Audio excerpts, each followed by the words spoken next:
You know what's funny? People say Christmas is the season of miracles, but if you were alive in December of 1832, the only miracle you'd be praying for is that your house didn't go up in flames before you finished your goose dinner. Because Christmas back then wasn't about joy or peace or carols by the fire. It was about boredom. The kind of soul-crushing boredom where you'd stare at a flickering candle and think, wow, maybe if this burns down the curtains, at least something interesting will happen. Spoiler, it did. And it ended with you in court, coughing up excuses while your neighbors coughed up smoke. Now, before we go there, quick reality check. You're watching this because you like Christmas, right? Or at least the version where you survive it. So if you don't want your holidays to turn into Exhibit A in the world's most depressing lawsuit, you might want to subscribe right now. Yeah, that's your insurance policy. And if you want to do more than just survive, check the pinned comment. There's a Christmas calendar waiting. At least one part of your December can be predictable and safe, unlike what's about to happen to you. So let's paint the scene. It's 1832, no fairy lights, no hot chocolate bombs, no Mariah Carey threatening to thaw out of her ice coffin, just you, your itchy wool socks, and the faint smell of manure wafting through the floorboards. You've spent all day chopping wood with hands so numb you don't even notice when your knuckles split open. Your vacation is basically unpaid labor, except the boss is your father, and the payment is maybe some cider if you don't screw up. By the time night falls, your body's screaming for rest. You shuffle into your room, teeth chattering, because insulation is still just a rumor. You light a stubby beeswax candle, jam it into a crooked holder and think, yeah, this will make things cozy. Spoiler number 2, cozy quickly turns into crispy. But you don't know that yet. Right now you're lying on a straw-stuffed mattress, scratching your skin because it feels like 10,000 needles, drifting into the kind of sleep that feels more like passing out. Here's the thing nobody told you about 1832. Boredom is dangerous. When you're this tired, this dulled by repetition, you don't think clearly. You don't notice the wax dripping onto the sill, the flame bending toward the ragged curtain, the tiny hiss when fabric brushes fire. You don't notice the room shifting from shadows to smoke. You just sink deeper, dreaming of roasted goose you'll never taste. The fire starts small, whisper quiet, a single thread of cloth, glowing red. Then it spreads, faster than your brain could ever process. The curtain crumples into itself like black paper. The wood frame behind it hisses and pops. And yet, you're still asleep, mouth open, drooling into a pillow that smells like damp hay. Because in 1832 everything smells like smoke already. Your nose doesn't even register the danger. The barn smokes, the hearth smokes. Your entire existence is marinated in smoke. So this new fire? Just background noise. You don't wake up until the shouting starts. Not from inside, from outside. Neighbors pounding on the door, screaming your name, their voices jagged with panic. You jerk awake, eyes burning, throat clawed raw by invisible knives. For a moment, you don't even understand. Why is the room orange? Why are the walls moving? Then it hits you. The room isn't moving. It's burning. You stumble to your feet, bare toes crunching on straw and cinders. The air is thick, heavy, like breathing through hot cloth. You crash into the door, fumble the latch, and the second it creaks open, cold night air slams into your lungs. Snow under your feet, fire behind your back. You collapse into the drifts, coughing so hard you think your ribs might crack. Around you, neighbors rush with buckets, but it's already too late. The flames leap greedily from your room to the roof, from the roof to the barn. Horses scream. Someone slips on the ice, arm snapping with a sound you'll never forget. And as if the fire wasn't enough, the blame comes next. Because in 1832 there's no fire department, no insurance adjuster with a clipboard, just angry people who know exactly whose candle started this mess. You. They don't care that you were tired. They don't care that you didn't mean it. Their hay is gone, their animals are panicked, their holiday ruined. They're already talking lawsuits, dragging your soot-stained self in front of the local judge, demanding compensation you don't even have. Imagine standing there in court, smoke still woven into your hair, hands trembling, while a farmer with bandages on his arm points at you like you're the villain in some morality play. The judge frowns, neighbors mutter, and suddenly your boring Christmas nap looks like the most expensive decision of your life. And here's the brutal punchline. You were bored. That's it. Bored enough to lie down without blowing out a candle. Bored enough to let fire turn your holiday into ash. And in 1832, boredom wasn't just dull, it was deadly. So next time you think your Christmas is too quiet, too uneventful, too sleepy, remember this: boring is safe, boring is survival. Excitement comes with flames, frostbite, and a jury of angry neighbors waiting to roast you harder than that goose you never got to eat. Still think you're tired? Go ahead, close your eyes. Just don't blame me if you wake up to the sound of fire chewing through your walls. You think the nightmare's over once you stumble into the snow, shivering, coughing, watching your home collapse in sparks. But Christmas of 1832 wasn't that merciful, because once the fire stopped, the real disaster began. And no, not the kind you fix with a broom and a bucket. This was the kind that stuck to your skin, your reputation, and your future like soot you could never scrub off. The morning after, the world looked wrong, silent, frozen. Smoke curled up in lazy columns from the blackened skeleton of your house, drifting into a sky so pale it looked like old parchment. The barn was a ruin, half a roof caved in, beams jutting out like broken ribs.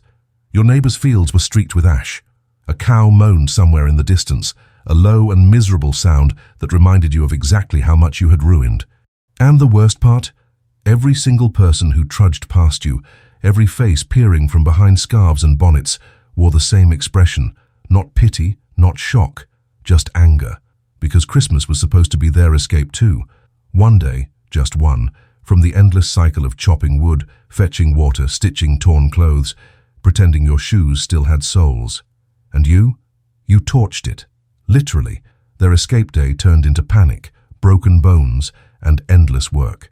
The irony: you were too bored to blow out a candle, and now nobody would ever be bored again. They'd be busy rebuilding what you destroyed. Congratulations, you just became the villain of the holiday. The whispers started before noon, little barbed comments disguised as conversation. Some people don't know how to take care of a home. Reckless, careless, dangerous. If my hay hadn't been soaked, it would all be gone. You pretended not to hear, but of course you heard. Every word was another ember under your skin, and then came the threats. Quiet at first, muttered into scarf-wrapped mouths, then louder. He should pay. It's his fault. We'll see what the magistrate says. That was the thing about 1832. Justice wasn't about lawyers in sharp suits or insurance companies writing checks. It was about standing in a freezing wooden room while your neighbors pointed at you and shouted about their losses. The judge wasn't some distant figure in a robe. He was a man you saw at the market, the one who sometimes bought cider from your father. Neutral, maybe, but with 20 furious neighbors glaring at you, neutrality felt like a joke. And while you're standing there, shivering, soot still smeared across your face, the fire itself refuses to leave you alone. The smell sticks. No matter how many times you wash, the stink of burnt fabric and charred wood clings to your hair, your skin, your clothes. You try to sleep and your eyelids flash orange, every creak of the house you're sheltering in sounding like crackling flames. Every cough feels like smoke still trapped in your lungs. You start to wonder if you'll ever breathe clean air again. Spoiler, you won't. Not really. But here's the kicker: boredom still lurks. As the shock fades, you're left with days that stretch like taffy. The fire destroyed your home, but it didn't destroy the endless grind. You still have to chop wood, still haul water, still stitch shoes. Only now you do it under the eyes of a village that sees you as a walking cautionary tale. Every time you bend to pick up a log, you feel their stares, their mutters, their judgment burning hotter than the fire ever did. And because fate is cruel, Christmas isn't even over yet. While other families huddle by small fires, singing off-key hymns, trying to scrape together joy from scraps, your family sits in borrowed chairs in someone else's home. Every carol sounds like an accusation. Every laugh feels sharp, brittle, like it might break into anger at any second. And the gifts? Forget it. Nobody is handing you anything except blame. You'd think maybe someone would defend you. Your mother, maybe. Your father. But even they look at you differently now. Your father's silence cuts sharper than any words, his disappointment heavy enough to crush the air from your chest. Your mother tries, whispering that it was an accident, that you didn't mean it. But the way she avoids your eyes tells you even she isn't convinced. Accidents still have consequences. And in 1832, consequences meant paying, even when you had nothing to give. And the lawsuits, oh, they're coming. You hear the neighbors talking about them openly now. Farmers claiming sparks from your burning roof destroyed their hay. One man insists your fire scared his horse so badly it bolted and shattered a fence. Another swears the smoke made him sick. It doesn't matter how much of it is true. What matters is the story. And the story is simple. You ruined Christmas. You cost them money. You cost them peace. And someone has to pay. So you sit there staring at the blackened remains of your life, wondering how something as small as a flickering candle could unravel everything. Wondering if you'll ever feel warm again without feeling guilty. Wondering if boredom was really the enemy. Or if maybe, just maybe, boredom was safer than the chaos you unleashed. But hey, don't drift off just yet, because the fire was just the beginning.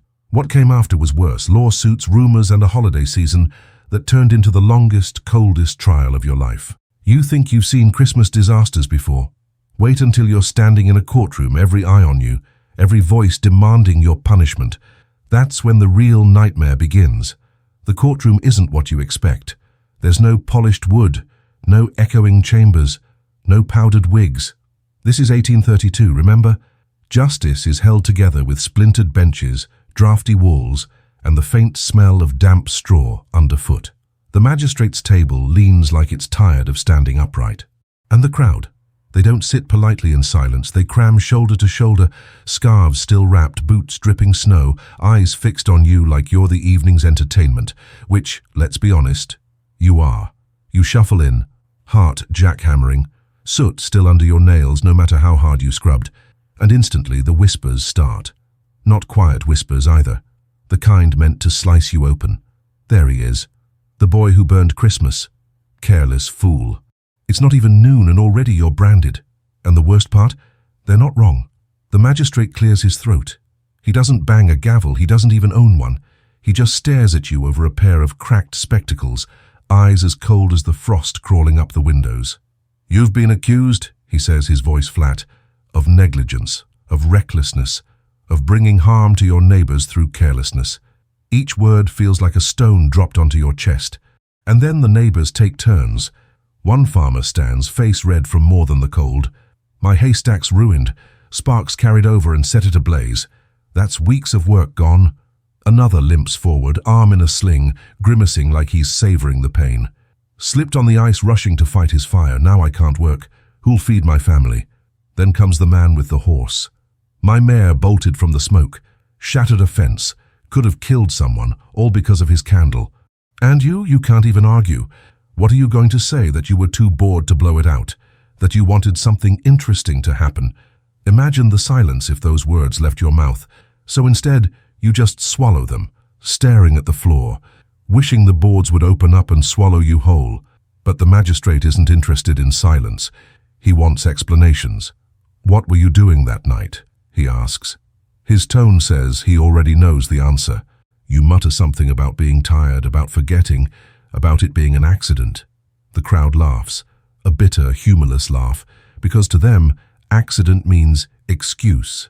To them, your tiredness doesn't matter. What matters is the smoke still staining the air, the charred skeleton of your home still visible from the road, the cold reality of a holiday scorched black. And then the questions twist sharper. Did you leave the candle lit knowingly? Were you warned before about fire? Do you understand the danger you caused? Each one cuts deeper, each one a reminder that you're not just on trial for negligence, you're on trial for being human in the worst way possible, for being careless when everyone else was trying to survive. Your father shifts in his seat. He hasn't spoken, hasn't looked at you since it happened. His silence is worse than the neighbor's anger. Your mother wrings her hands, eyes darting between you and the magistrate like she's searching for a lifeline that doesn't exist. And the rest of the town? They lean forward, hungry, waiting for the verdict like it's Christmas dinner served on a silver platter. But here's the twisted part. This trial isn't just about money, it's about story. People need someone to blame. They need a villain to point to when they explain why their holiday was ruined. Fires happen, sure, but a freak accident doesn't satisfy the hunger for drama. The boy who burned Christmas does. You're not just being judged, you're being turned into a legend, and not the good kind. The magistrate strokes his chin, lets the silence drag until it's unbearable, then finally speaks. Restitution will be required. The words clang like iron. You will provide labor until damages are covered. Woodcutting, fieldwork, repairs, whatever your neighbors demand. The crowd murmurs approval. Not prison, not fines, because you don't have money. You have a back, you have hands. And now those hands belong to everyone but you. You nod, numb, because what else can you do? Refuse, walk out. Good luck surviving alone in 1832 with no shelter, no food, and every neighbor turned enemy. So you accept your sentence, even as your stomach knots with dread. Because this isn't just punishment, it's a leash. For months, maybe years, you'll be dragged from one farm to the next, working off a debt that started with boredom and ended in flames. The trial disperses. People leave satisfied, some even smiling.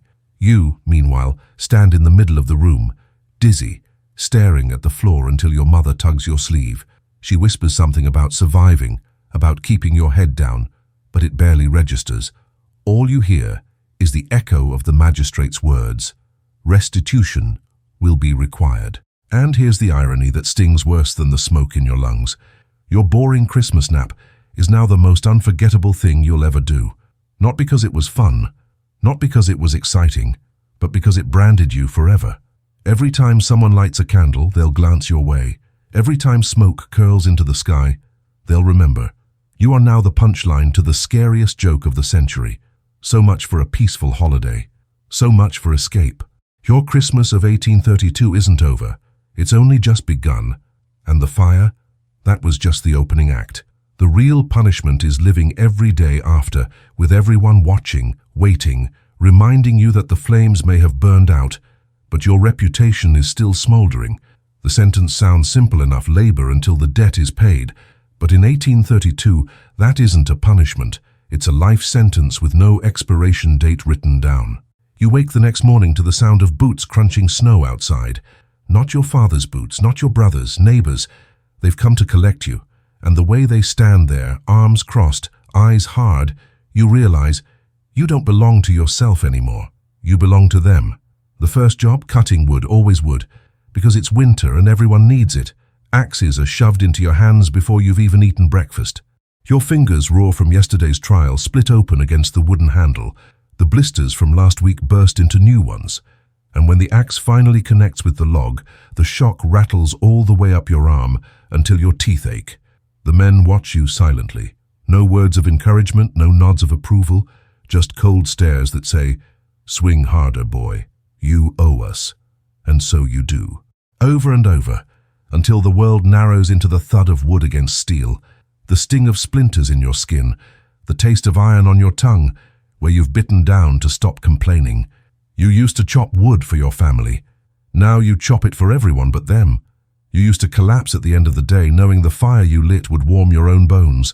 Now you collapse into borrowed straw, your warmth stolen by neighbors who still spit your name like it's poison.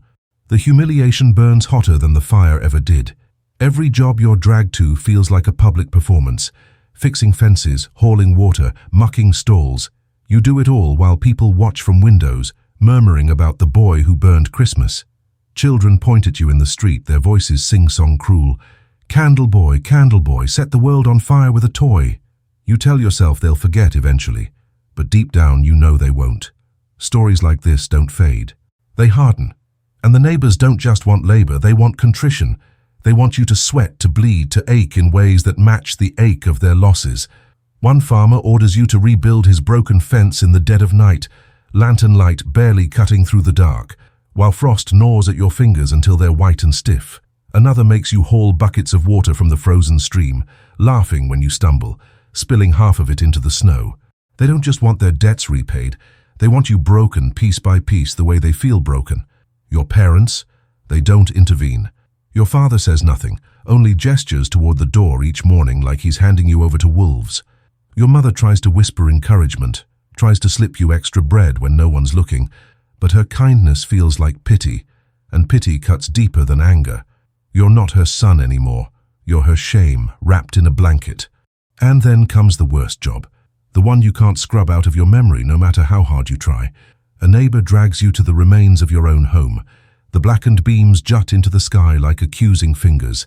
The ground crunches underfoot with ash and glass, and he says, "Salvage it. So you kneel in the ruins, digging through charred wood and collapsed walls, searching for anything not destroyed.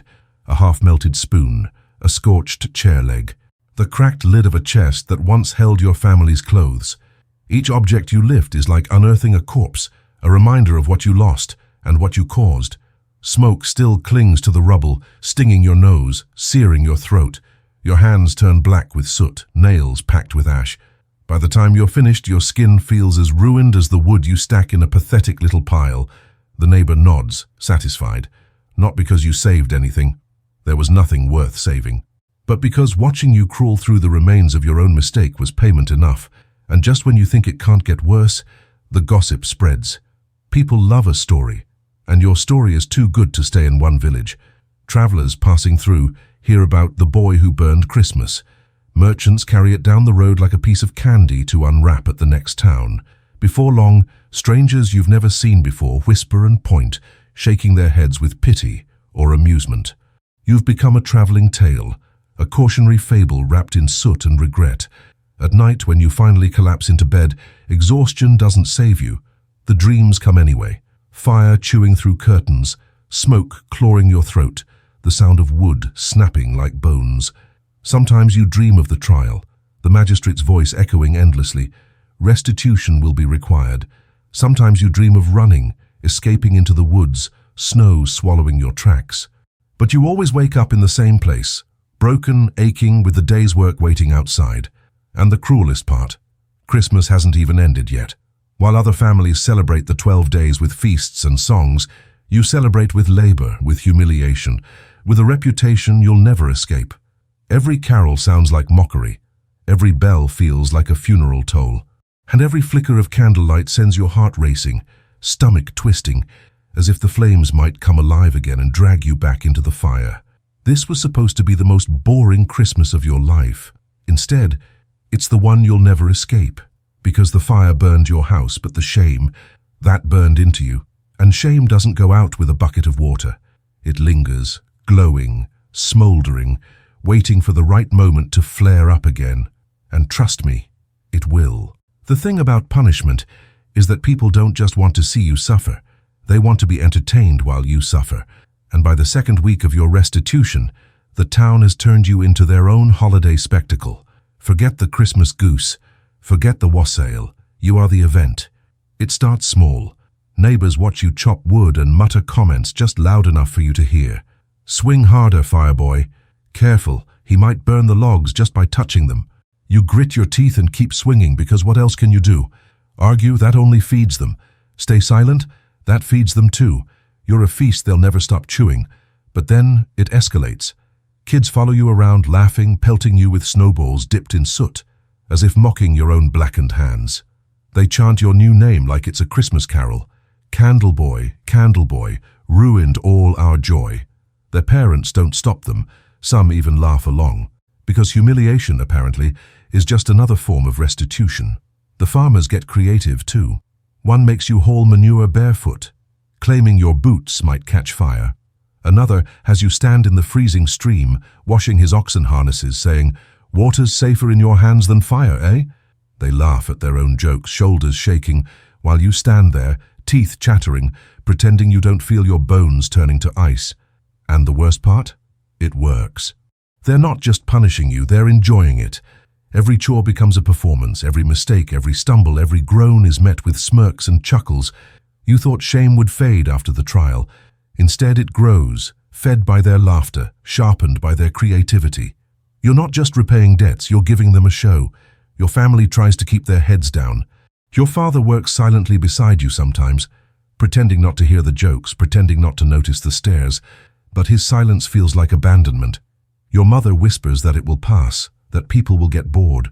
But deep down, you both know the truth. You burned Christmas. Nobody gets bored of that story. And boredom, ironically, is what you crave now. Just one day without whispers, one day without laughter. One day where you can chop wood or haul water and not feel like the star of a play you never auditioned for. But boredom, it seems, is the one gift 1832 refuses to give you. Then comes the night you realize it's only getting worse. You're walking back from a day of labor, muscles screaming, hands raw when you see it, your name carved into a fence post. Not your real name, the new one, Candle Boy. Beneath it, a crude sketch of flames licking at a stick figure's feet. You stop, staring, heart sinking, while the snow falls silently around you. Someone laughs in the distance, the sound sharp and cruel, carried on the wind. And suddenly, you understand. This isn't temporary. This isn't something you'll outwork or outlast. This is permanent. Your debt will end one day. Sure, you'll chop the last log, haul the last bucket, fix the last fence. But your story, that will never die. Generations from now, when people warn their children about leaving candles unattended, whose name do you think they'll invoke? Yours. You'll be the bedtime horror story, the Christmas cautionary tale. The realization hits like ice water poured down your spine. Restitution isn't about labor. Restitution is about becoming a legend you never asked for. A legend no one would ever envy. You try to escape it in your dreams, but even there the fire follows. Sometimes you wake to the smell of smoke, except there is no smoke, just your brain refusing to let go. Sometimes you wake gasping, clawing at your throat, convinced the air is thick with burning curtains again. You start sleeping less, eating less, shrinking under the weight of a story that feels bigger than you. And yet every morning you rise. You step into the snow, shoulders bent, eyes low, and you work. Because what else can you do? You can't fight the whole town. You can't erase the fire. You can't change the fact that one careless moment, one flickering candle, became the matchstick that lit your life on fire. But here's the cruelest twist. As the days grind on, you begin to wonder if the fire wasn't the curse after all. Maybe the fire was the only moment you were truly alive. Think about it. Before the blaze, your life was dull repetition. Chop wood, haul water, sleep, repeat. After the blaze, pain, yes. Humiliation, yes. But also intensity. A heartbeat louder than ever. A story that will be told long after you're gone. And in your darkest moments, when the laughter gets too sharp and the shame too heavy, you almost miss the flames. Because fire at least was honest. Fire at least didn't laugh behind your back. Fire didn't mock. Fire consumed. And there's a part of you, a secret part you don't dare admit, that longs to feel its heat again. But careful, don't let that thought linger. Because if the neighbors knew you still dreamed of fire, still craved its glow, they'd make your punishment worse. Much worse. And trust me, they're not done yet. By the third week, humiliation isn't enough for them anymore. They've seen you chop wood, haul water, shovel snow until your fingers turned blue. They've laughed, they've whispered, they've carved your name into fence posts like graffiti. But humans are greedy. Once they've tasted a little cruelty, they want more. And now your neighbors want blood. Figuratively, maybe even literally. It starts with longer hours. You used to stumble home when the sun sank behind the hills. Now they keep you past dark, working by lantern light, shadows bending long and sharp across frozen fields. The cold gnaws at you like an animal. Your breath burns. Your hands crack until blood stains the handles of every tool you touch. And still, they tell you to keep going.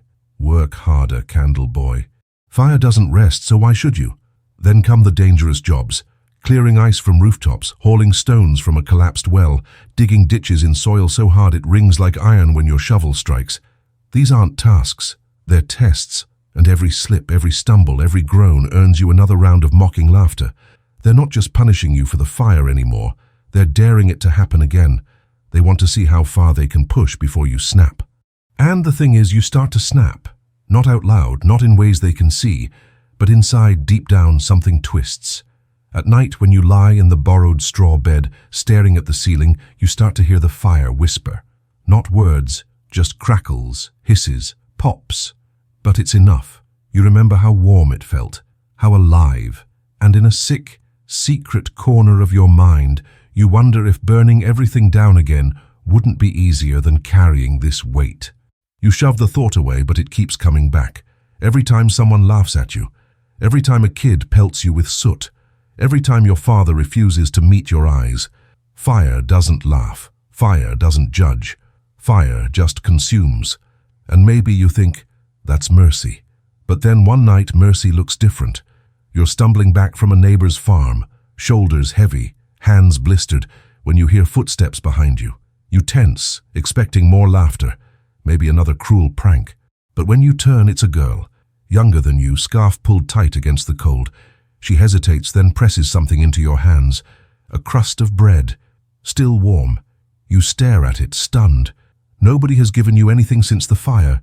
Nobody except your mother, and even her kindness feels laced with shame. But this is just bread. Simple, quiet, human. You open your mouth to speak, but she shakes her head, eyes darting nervously toward the houses. "Don't tell anyone," she whispers. Then she's gone, disappearing into the snow before you can even thank her. You eat the bread in silence, the warmth spreading through your body, and for the first time in weeks, you feel something other than pain. But it doesn't last, because kindness in a world this cruel is dangerous. If anyone found out she'd helped you, she'd become the next target. And suddenly, you understand why nobody has spoken up for you. Why even your parents keep their heads down. Because in 1832, survival means silence, and silence is sharper than any blade.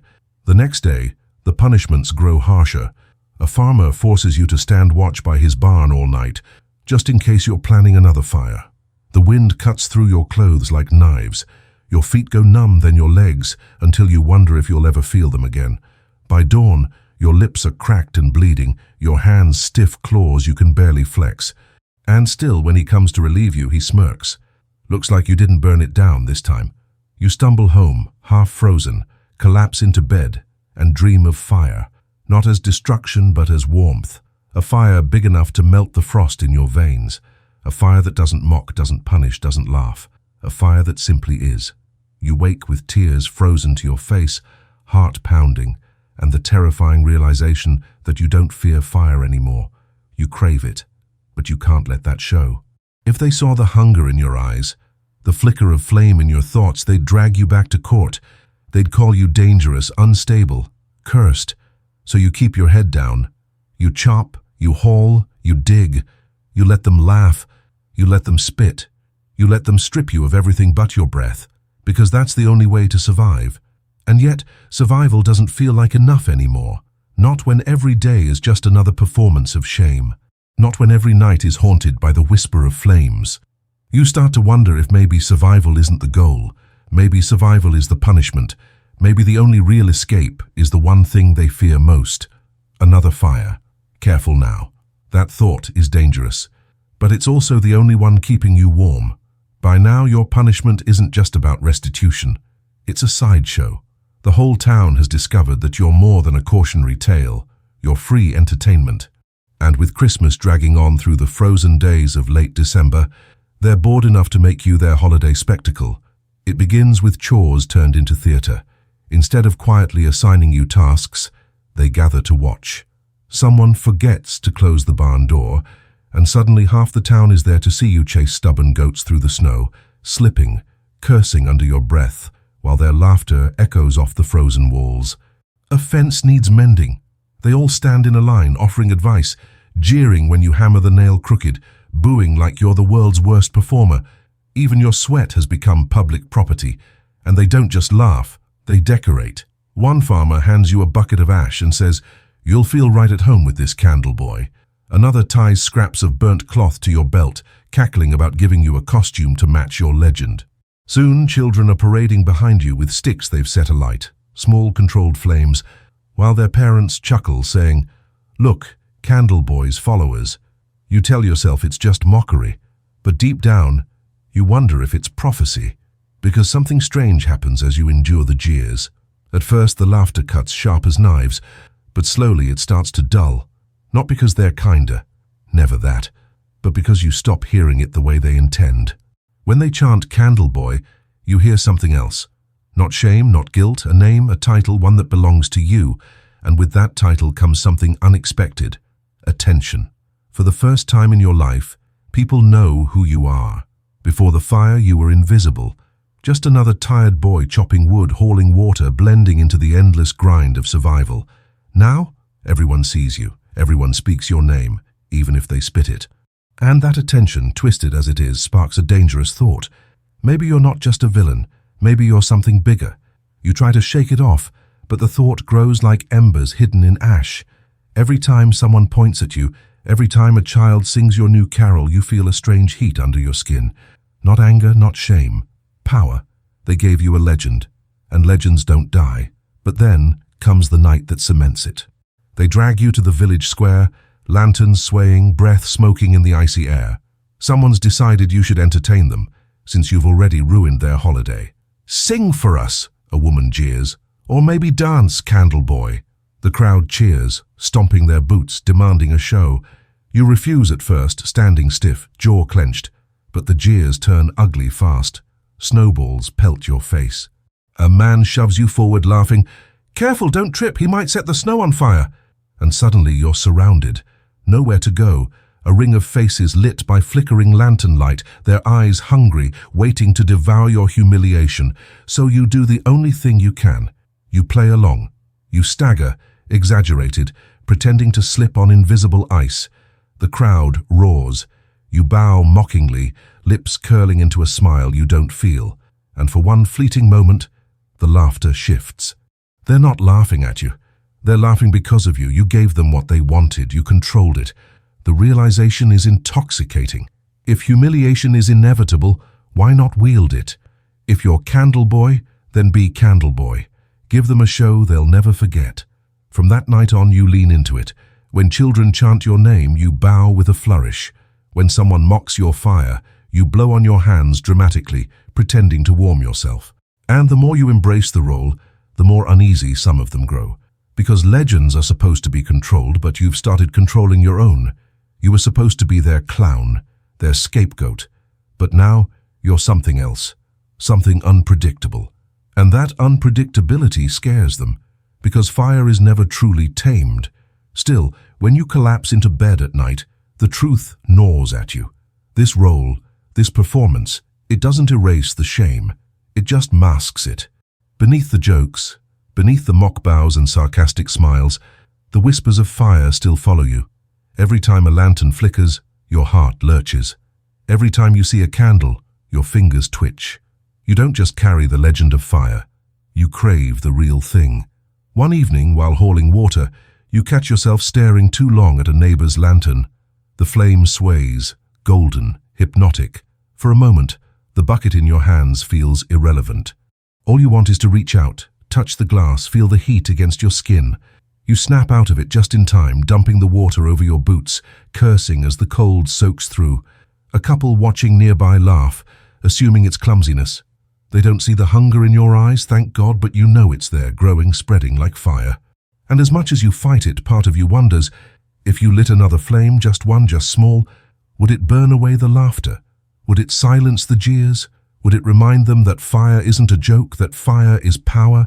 Careful, candle boy, careful, because legends are one thing, but reality still burns. Entertainment only goes so far before cruelty demands escalation. The villagers have laughed at you, mocked you, turned your punishment into theater. But laughter, like firewood, burns fast. It doesn't last. And once it's gone, something darker replaces it. By the start of January, their jokes grow sharper, their games crueler. What began as jeers becomes dares. They don't just want to laugh at you anymore. They want to test you, to poke at the wound, see how far you'll bend before you break. And since you're candle boy, they figure it only makes sense to involve fire. The first test comes one night, when a group of young men corner you after work. Their lanterns sway in the snow, casting long shadows across their grins. One holds out a lit taper and smirks. "Don't you want to hold it? Thought you liked fire." The others laugh, closing in, chanting your name. Candle boy, candle boy. Their breath steams in the cold, mingling with the smoke curling from the tiny flame. You shake your head, backing away, but they shove it closer until the heat licks your cheek. "Scared?" one sneers. "Thought you'd be used to it by now." Your heart hammers, throat tight. For one terrible second, you consider grabbing the taper, pressing it to your skin, just to prove you're not afraid. But something inside you, some small, stubborn scrap of sense, holds you back. You shove it away instead, and the boys burst into laughter, the sound like breaking glass. "Pathetic," one says, dropping the taper into the snow where it hisses and dies. They leave you standing there, humiliated, your chest heaving, your skin still tingling with imagined flames. But the humiliation isn't what haunts you later. It's the flicker of temptation, that second where you almost gave in, where the fire called to you like an old friend. And once that thought creeps in, it doesn't leave. The next week, someone smears soot across your face while you work, cackling that you look more like yourself now. Another neighbor ties a bundle of burnt sticks to your back, calling it your Christmas gift. Children chase you with sparks from flint, waving them too close to your hair while their parents laugh. You grit your teeth, pretending it doesn't sting, but each prank etches itself deeper into your skin. It's not punishment anymore. It's sadism. They've decided you're not just guilty, you're cursed. And cursed things, after all, exist to be tormented. Your father remains silent through it all. He doesn't defend you, doesn't interfere. When you stumble home, soot-streaked, bloodied from some new humiliation, he just looks away. Your mother, still whispering her scraps of comfort, grows thinner by the day. Worry carves lines into her face, as if she's carrying your punishment along with you. And somehow that hurts worse than the laughter, because it means your shame isn't just yours. It spreads like smoke, choking everyone around you. And yet, the fire still whispers. At night, while the wind howls outside and your body screams with exhaustion, the dreams return. Not nightmares anymore, not panic. Dreams of standing in the ruins, but this time unafraid. Dreams of fire curling around your fingers like ribbons of light, obeying you, not consuming you. Dreams where the laughter silences, replaced by awe. In your dreams, you're not Candleboy the joke. You're Candleboy the legend, Candleboy the flame. The mornings make the dreams feel ridiculous, of course. You wake shivering, sore, humiliated all over again. But the ember of those visions lingers, and every time someone mocks you, every time another prank draws blood or tears, the ember glows hotter. Then comes the day everything shifts. They decide to test you again, this time in public. The square fills with villagers eager for another show. Someone's brought out a barrel, soaked in pitch, with a torch resting nearby. You're shoved forward, the crowd circling. "Since you love fire so much," a voice jeers, "let's see you stand close to it. Maybe it'll remind you of home." Laughter ripples through the crowd. The torch is lit, the pitch hisses, and the flames roar to life. The heat slams into you, hot enough to sting your eyes, to tighten your throat. The crowd watches, waiting for you to flinch, to cry, to stumble back. And for a moment you almost do. The fear claws at you, primal and sharp. But then the dreams return, the whispers, the warmth curling through your veins like liquid gold. And instead of stepping back, you step forward. Gasps ripple through the crowd. The heat sears your face. The air around you shimmers, but you don't move. You just stand there, staring into the blaze, unblinking. And slowly, too slowly for comfort, you smile. The laughter falters. Whispers replace it. Uneasy, nervous. The fire roars, crackling, popping, painting your face in molten light. And in that moment, for the first time since Christmas Eve, you don't feel like prey. You feel like something else, something dangerous. The torch sputters, the barrel hisses, but you don't step away until the last flame dies. When you finally turn, the crowd isn't laughing, they're staring, silent.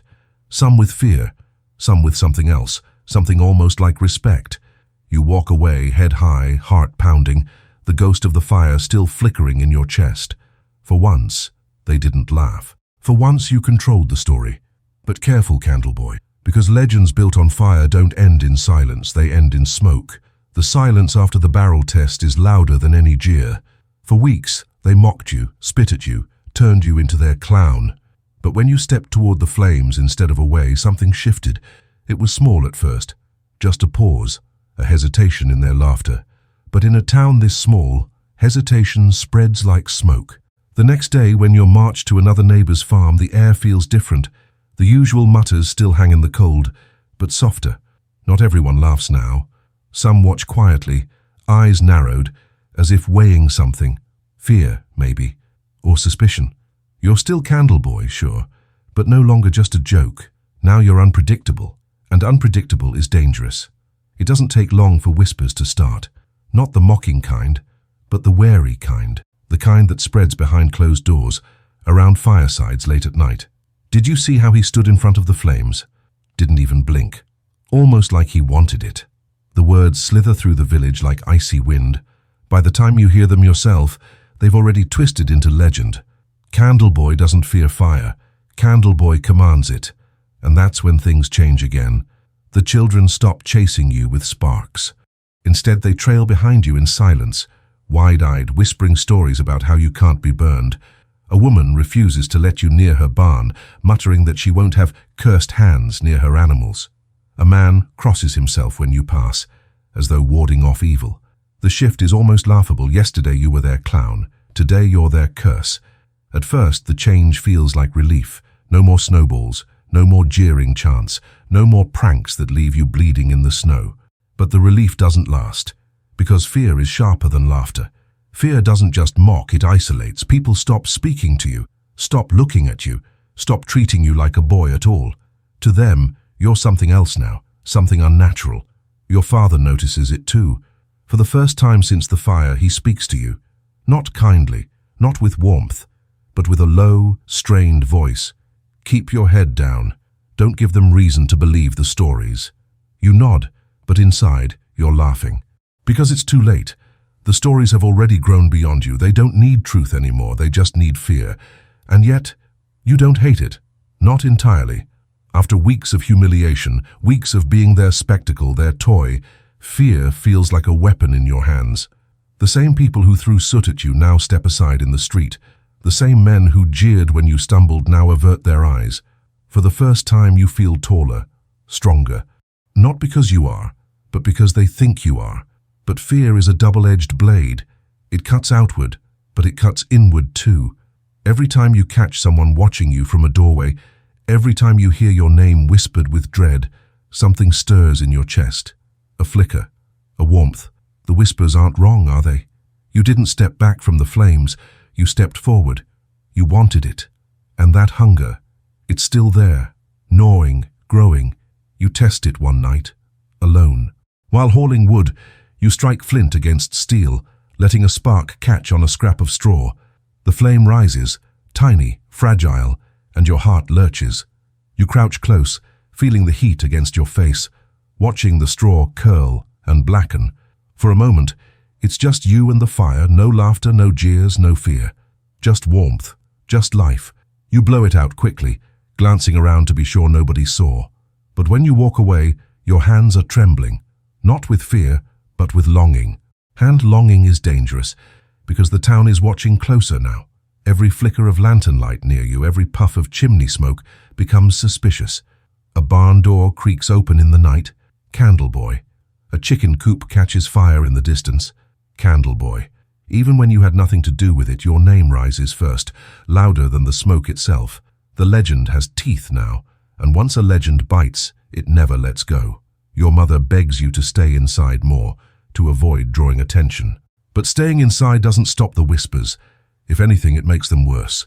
People claim they saw flames in your window, that you sit in the dark with fire dancing in your palms, that you're not just cursed, you're possessed. You want to laugh, but the laugh sticks in your throat, because late at night when you dream of fire curling around your hands, you wonder if maybe they're right. And then, one evening, the inevitable happens. A shed burns. Small, contained, but enough to send panic through the village. They gather, muttering, eyes darting, and before the embers are even cold, someone says it. Your name, Candle Boy. The words ripple outward, catching like sparks in dry straw, until everyone is nodding, agreeing, pointing. You didn't do it, you swear you didn't. But it doesn't matter, the truth is irrelevant. The legend is stronger. And standing there in the square, watching their faces twist with fear, you feel something horrifying. Not anger, not despair, satisfaction. Because if they already believe you're a monster, what's stopping you from becoming one? Careful, Candle Boy. The line between story and reality is thinner than you think, and once you cross it, there's no going back. The shed fire changes everything. Until now, your punishment was humiliation and labor, a slow grind of mockery and whispers. But once flames lick up into the night sky again, once the smoke curls above the rooftops like an omen, the town stops laughing. They start hunting. It doesn't matter that you didn't light it.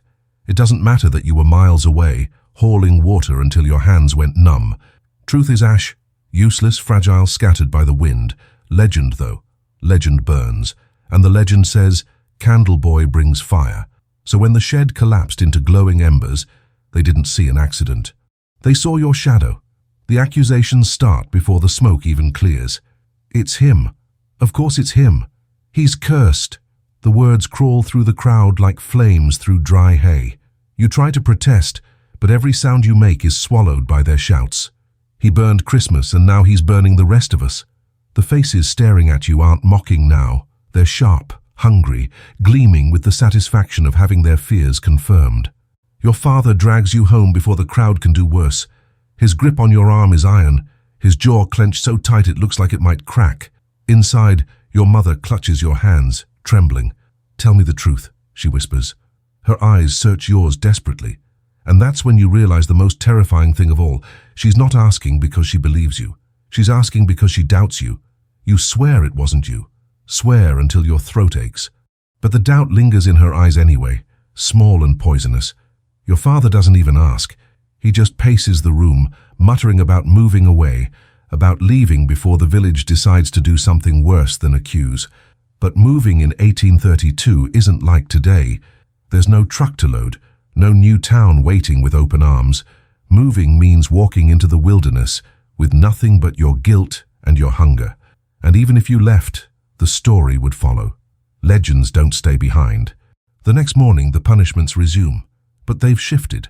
No more jokes, no more snowballs. Now, every task is delivered with suspicion. Carry this hay, but don't set it alight. Watch the fire in the hearth, but don't breathe too close. Every order is a warning wrapped in work. Every chore a reminder that they think you're a spark waiting to ignite. And you? You start to wonder if they're wrong, because the dreams have grown worse.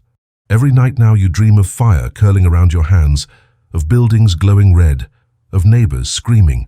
You wake drenched in sweat, the phantom smell of smoke in your nose, your fingers twitching as if they'd just released something hot. Sometimes you don't even remember the dream clearly, just the heat, the craving, and when you stand over a lantern or candle the next day, you can almost feel the pull. What if you did light the shed and just forgot? What if the fire is in you now the way they whisper? What if you're not just cursed, you're dangerous? The thought terrifies you, but it also thrills you, because if you are dangerous, if you do carry fire in your veins, then maybe you're not powerless anymore. Maybe you're not the clown, not the scapegoat, not the laboring fool. Maybe you're something else, something bigger, something worth fearing. And fear, after all, feels a lot like respect. The town doesn't see your conflict. They just see your silence, your bowed head, your trembling hands. To them, that looks like guilt, and guilt demands punishment. Not just labor this time, ritual. They begin to treat you less like a boy paying restitution and more like an offering. You're made to tend every fire in the village, as if daring you to slip, waiting for you to betray yourself. They watch you light candles in the church, eyes fixed on your every move. You can feel their stares pressing against your back, hot as coals, and then comes the whispers of banishment. You overhear them in the market, in the square. "We can't keep him here. He's a danger. Better to send him out before something worse happens." The words freeze your stomach more than any winter wind, because banishment in 1832 isn't exile, it's death. Alone in the woods, no shelter, no food, no allies. You wouldn't last a month. But what terrifies you more than banishment is the flicker of your own heart when you hear the rumors. That tiny part of you that whispers, what if being alone with fire is better than being surrounded by fear? What if, in the wilderness, the flames could finally be yours? You shake it off. You tell yourself you want survival, safety, forgiveness. But when you close your eyes, you don't see safety. You see the shed burning. You see yourself smiling as the embers rise. And you don't know if it's a memory or a dream. That's the curse of legends. They don't just rewrite the way others see you. They rewrite the way you see yourself. And once the line between truth and story blurs, how do you know which side you're on anymore? The villagers think they know who you are now. They think you're Candle Boy, the cursed child, the boy who can't stop burning things. But the scarier question, the one keeping you awake at night, isn't whether they're right. It's whether you want them to be. Because fire doesn't just destroy, fire creates, fire transforms. And maybe, just maybe, you're tired of being the boy who ruined Christmas. Maybe you're ready to become something more. But careful. If you start believing their legend, if you start feeding it, then the next fire won't be an accident. And when that happens, there won't be any trial, any restitution, any chance at forgiveness. There will only be smoke and ashes. Paranoia spreads faster than fire. By mid-January, the shed blaze has settled into ash, But the story of it grows hotter by the day. You'd think they'd get tired of blaming you, that the fear would cool once the smoke cleared. But that's not how legends work. Legends don't fade. They evolve. At first, they whispered about negligence, then about curses. Now, they've leapt to witchcraft. You hear it in fragments. In the market, his eyes gleamed in the firelight. By the well, he smiled when the shed burned. In the square, no boy can stand that close to flames without burning, unless he's not a boy. The word witch hovers on their lips like frost, too heavy to speak openly, too tempting not to say behind closed doors. And once that word sticks, everything you do becomes proof. You stumble in exhaustion? They say you were up all night conjuring fire. You flinch when a log snaps in the hearth? They say flames speak to you. You work too hard, too fast? They whisper you're fueled by something unholy. Even silence condemns you, especially silence, because silence is where the imagination breeds. Your father tries to smother the rumors, insisting you're just a foolish boy, but his voice cracks and everyone hears it. Your mother clutches her rosary tighter each night, whispering prayers you can't quite catch. Are they for you or against you? You stop asking, but the neighbors keep testing. They hand you torches, candles, oil lamps. Watching, waiting, hoping the fire will reveal what they believe. Sometimes you play their game. You touch the lantern glass, smile at the burn, pretend it doesn't hurt. And in those moments, you see fear ripple through the crowd like a shiver. Other times you flinch, just to give them what they want. Either way, you're trapped. Fear feeds on itself, and you're its perfect meal. And then comes the night of the council. They summon everyone to the church, the only building big enough to hold the entire village. The pews creak under the weight of bodies. Candles flicker against the cold stone walls, their light trembling like nervous breaths. You sit in the back, hands folded, eyes low as whispers swirl around you. The elder stands, his face carved with lines so deep they look like burns. His voice is steady, but his words are anything but. We've endured fire once. We've endured it again. And always it traces back to him. His hand points toward you like a spear. Heads turn, eyes burn. You don't move, you don't breathe. We cannot risk a third, he continues. What if next time it is not a shed? What if it is a home? A family? Are we to sit idle while he destroys us one by one? Murmurs ripple, low and dangerous. You can hear the shift. This isn't restitution anymore. This is judgment. Your mother rises, trembling, voice breaking. It was an accident. He's just a boy. But the words crumble in the air, drowned by louder voices. Witch! Curse! Danger! Someone slams a fist against the pew, the sound echoing like a gunshot. The elder doesn't shout. He doesn't need to. His calm makes it worse.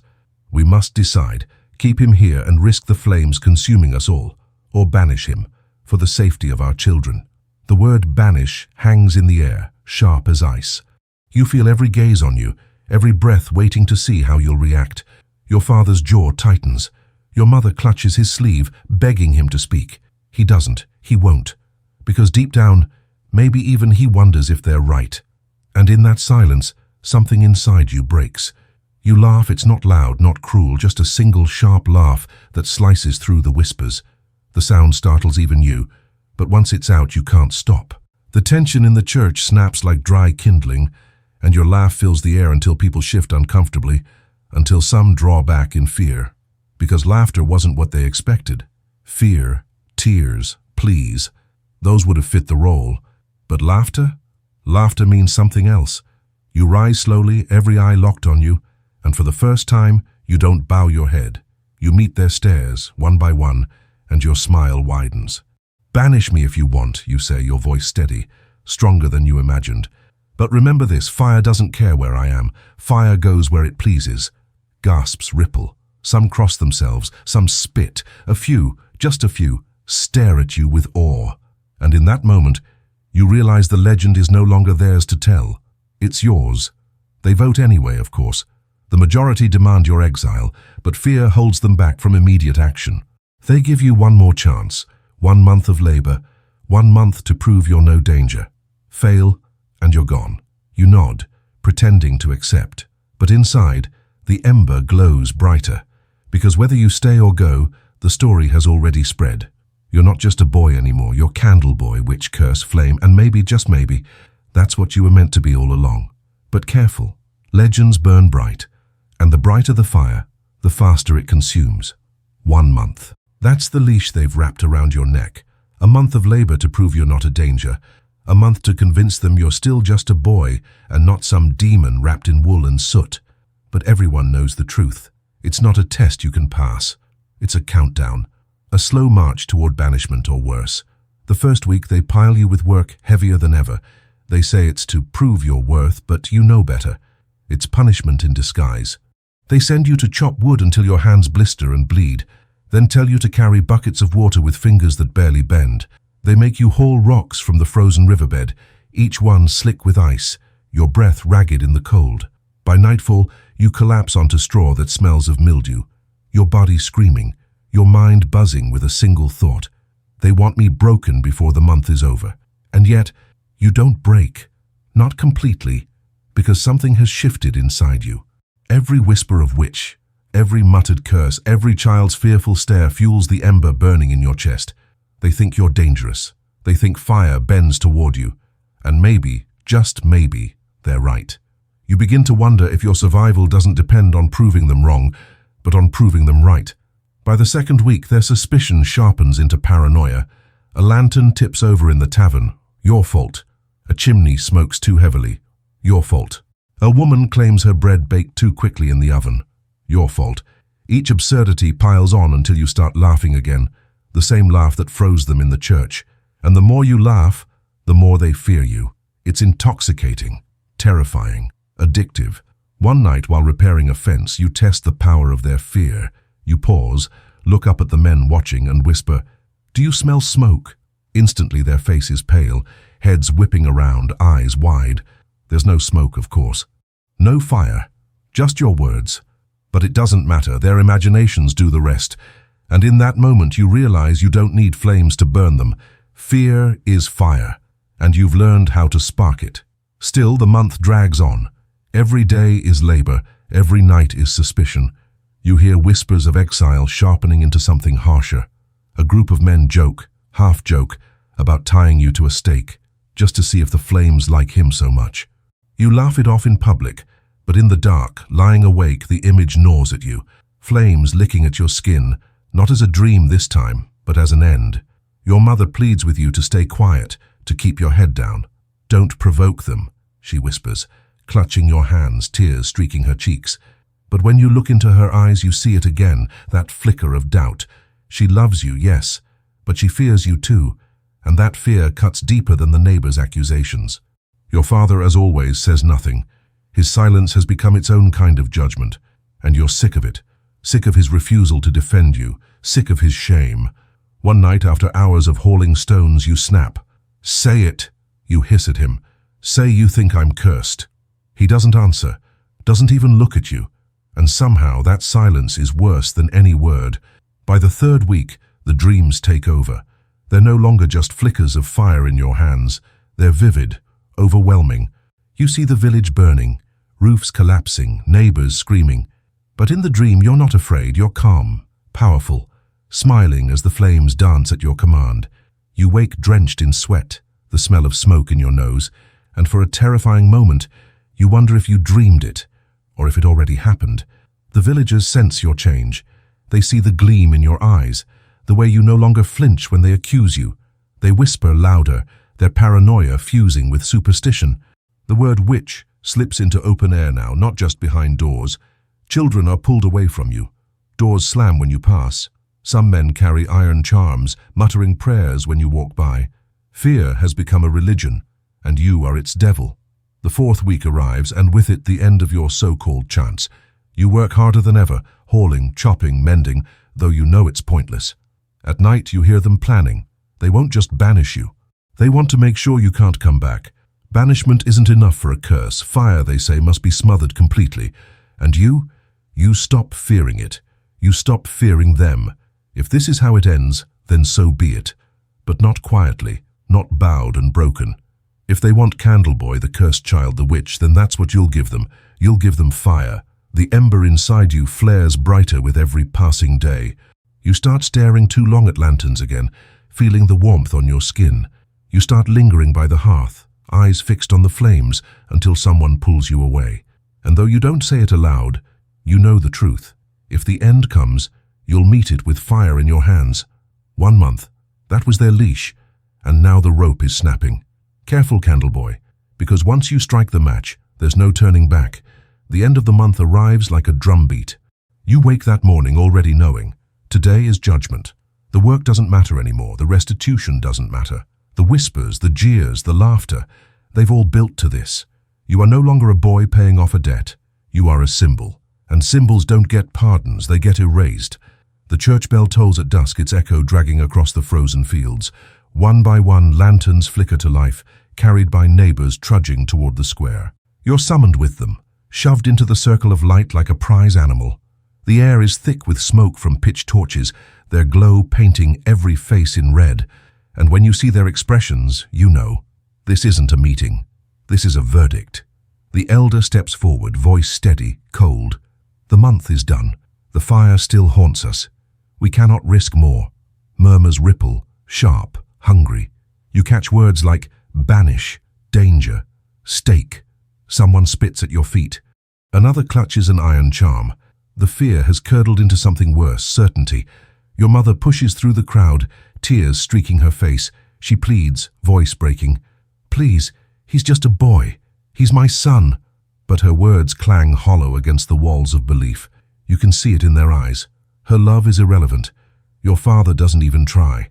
He stands at the edge, face carved from stone, arms folded. He won't stop them. He never would. The elder raises his hand, silencing the murmurs. We vote now. The crowd leans forward. Your heart slams in your chest, though not from fear. No, not fear. Something hotter, sharper. A heat that curls in your veins as the torches sway, their flames dancing in the wind. You watch them flicker, and in their glow you see something new. Opportunity. The vote begins. One by one, hands rise. Exile, exile, exile. The word crashes over you like waves of molten iron. Some whisper, execution. More than a whisper, an idea gaining weight. The hands rise higher. Exile, execution, exile, execution. By the time it circles the square, you've already lost count. But you don't need to. You can feel it. They've decided. And then something in you breaks. Not with a crack, with a roar. You laugh again, louder than before, sharp enough to cut the night. The crowd freezes, torches trembling in their hands. You lift your head, shoulders straightening, and for the first time in weeks you don't hide. You meet their eyes, all of them, and you smile. You want fire? Your voice slices through the cold, steady, mocking. Then fire you'll have. The words hang in the air, heavy, terrifying. Someone gasps. Someone else crosses themselves. The elder opens his mouth to speak, but it's too late. The crowd has already shifted. You can feel it, the unease, the doubt, the terror. They don't know if you mean it as a threat or a promise, and that uncertainty is power. You don't light anything, not yet. You don't have to. The torches in their hands are enough. The way the flames sway in the wind, the way shadows leap across their faces, makes it feel like the fire already belongs to you. You raise your hand slowly, deliberately, and though you don't touch the flames, every eye follows the movement as if you could. Whispers erupt. Did you see that? He's calling the fire. Which? The fear boils over, spilling into panic. Some stumble back, others surge forward. A mob without direction, without sense, driven by the terror of the story they've created. Someone lunges at you, swinging a fist. You duck, instinct sharp, and the man crashes into another. The torch he holds snaps against the ground, sparks exploding. Gasps erupt, screams following. In seconds, chaos consumes the square. Torches wave wildly, smoke thickening, snow melting into black slush. People shove, trip, cry out. You stand in the center, untouched, the world swirling around you like a storm of fire and fear. And in that moment, you realize, you don't need to set the fire. They'll do it for you. All you have to do is let them believe. Your mother grabs your arm, pulling you toward the edge. Her voice is frantic.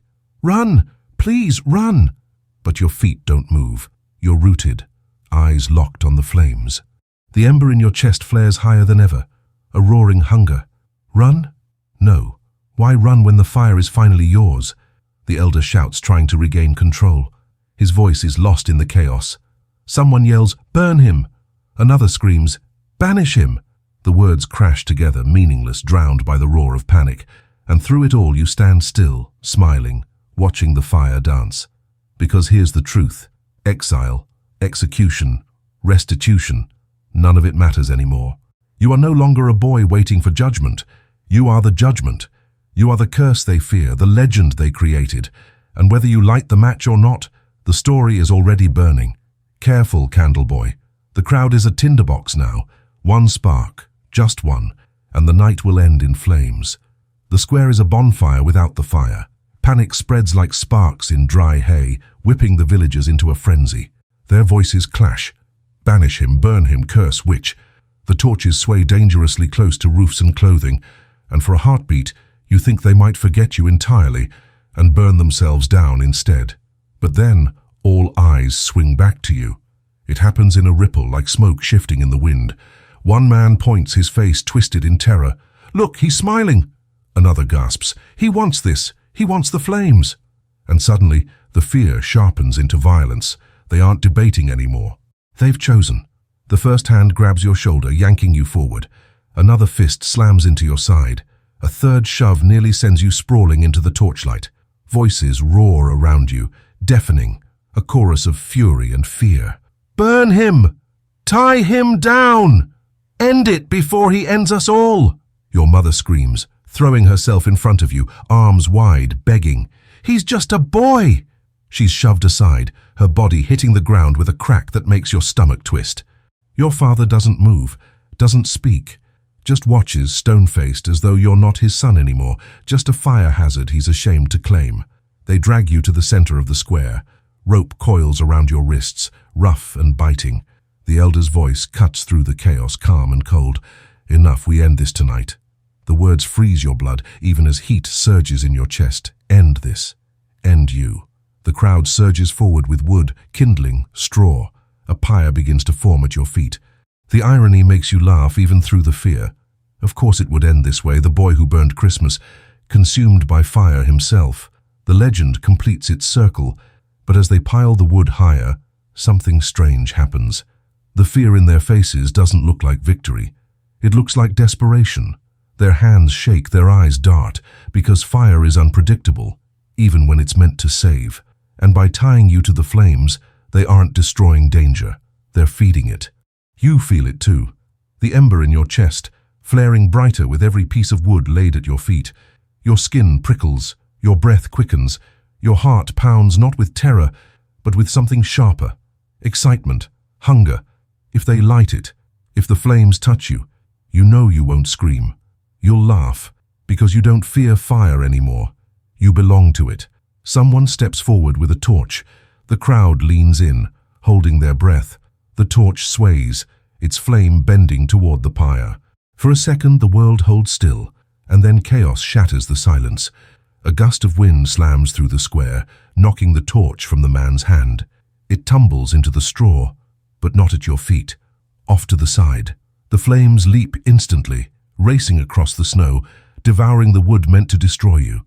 Screams erupt as villagers scramble back, their careful pyre reduced to wild, hungry fire snapping at their boots. They panic. Buckets of water are called for, men tripping over each other, children crying, women dragging them away. The elder shouts orders, but his voice is drowned in the roar. And you? You stand in the center, bound, the fire so close you can feel its breath on your skin. And for the first time the crowd sees it, not just the fire. You standing untouched while flames rage inches away, your face lit gold and red, your smile curling like smoke. To them, it looks like proof. To you it feels like truth, because in that moment you realize you don't need to escape, you don't need to fight. The fire is already fighting for you. Someone shouts, "He commands it." Another wails, "It obeys him." The fear turns primal, raw. They scatter, torches dropped, water spilled, voices breaking into chaos.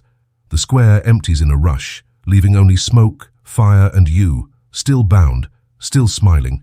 Your mother crawls to your side, sobbing, fumbling with the ropes until your wrists are free. "We have to leave," she whispers, desperate, "before they come back, before they kill you, but you barely hear her. Your eyes are locked on the flames licking the sky, on the way they bend and dance as if they know your name. She pulls at your arm, but you don't move. Not yet, because for the first time, you're not afraid of what comes next. You're not afraid of banishment or exile, or even death. The villagers have already decided who you are. Candleboy, witch, curse. And maybe they're right, maybe you are cursed. But curses have power, and as you watch the fire rise, consuming the wood, the straw, the carefully laid pyre meant for you, one truth settles heavy in your bones. If this town wanted a monster, they've made one. Careful, Candleboy. They think they've seen you burn. But the real fire hasn't even started yet. The square still smoulders when the villagers finally scatter into the night. Smoke drifts between the houses, carrying the stink of fear more than char. You stand in the middle of it all, wrists raw from rope burns, body aching, yet strangely steady. Your mother clings to your arm, whispering frantically that you have to go now tonight before they regroup. But you don't move, not at first. You stare at the blackened patch where the pyre should have claimed you. You see the embers glowing faintly, pulsing like the heart of something alive, and you feel the pull again. The fire wasn't just near you tonight, it shielded you, obeyed you, and in that obedience, the legend grew teeth. Please, your mother begs, shaking your arm. Her eyes are wide, her face pale. She looks like she's already aged 10 years since Christmas Eve. They'll come back with more, with chains, with blades. We won't survive if we stay. You glance toward the houses. Already you see movement behind shuttered windows, shadows gathering, whispers carrying. She's right. Fear doesn't fade overnight. It festers until it explodes. And after tonight's chaos, they'll come back not with torches, but with weapons. So you leave. Not because you want to, not because you're afraid, but because you understand the truth. This town isn't big enough for you and your fire. Your mother leads you through the back lanes, her hands trembling as she pushes you toward the forest. Snow crunches beneath your feet, branches groan overhead, the air sharp enough to slice your lungs. You glance back once, catching sight of the village glowing faintly with dying flames. And you know, they're not watching a fire die. They're watching the beginning of your story. Your father doesn't come. He doesn't call out, doesn't follow. You realize bitterly that he's already chosen. His silence is exile enough. You don't look back again. The forest swallows you quickly. The world shrinks to shadows and frost, your breath loud in the silence. Each crunch of snow echoes like a warning. Behind you, the village fades into darkness, but the whispers still cling. Witch, curse, Candleboy, words you'll never outrun no matter how far you go. By dawn, you and your mother collapse in a frozen clearing, too exhausted to move. She curls against you for warmth, whispering prayers through chattering teeth. You don't sleep, you can't. The dreams are worse now, sharper, almost real. Flames rising, consuming, bending toward you like worshippers at an altar. When you close your eyes, you don't see rest. You see fire. And in the morning when your mother wakes, she sees it in you too. The way your eyes linger on the embers of your tiny campfire. The way your fingers hover just a little too close to the flames. The way you smile when the sparks leap. She doesn't say it aloud, but you see it in her face. She fears you too. The days blur together. Walking, hiding, foraging scraps of food from the frozen earth. Every crack of a branch makes your mother flinch, expecting the villagers to appear with blades. But they don't come. Not yet. Fear makes people brave in crowds. But alone, they'll wait. Let the fire die down before striking again. But you know better. Fire doesn't die down. Fire waits. On the third night, you and your mother stumble into a ruined barn on the edge of another settlement. The roof sags, snow dripping through cracks, but it's shelter.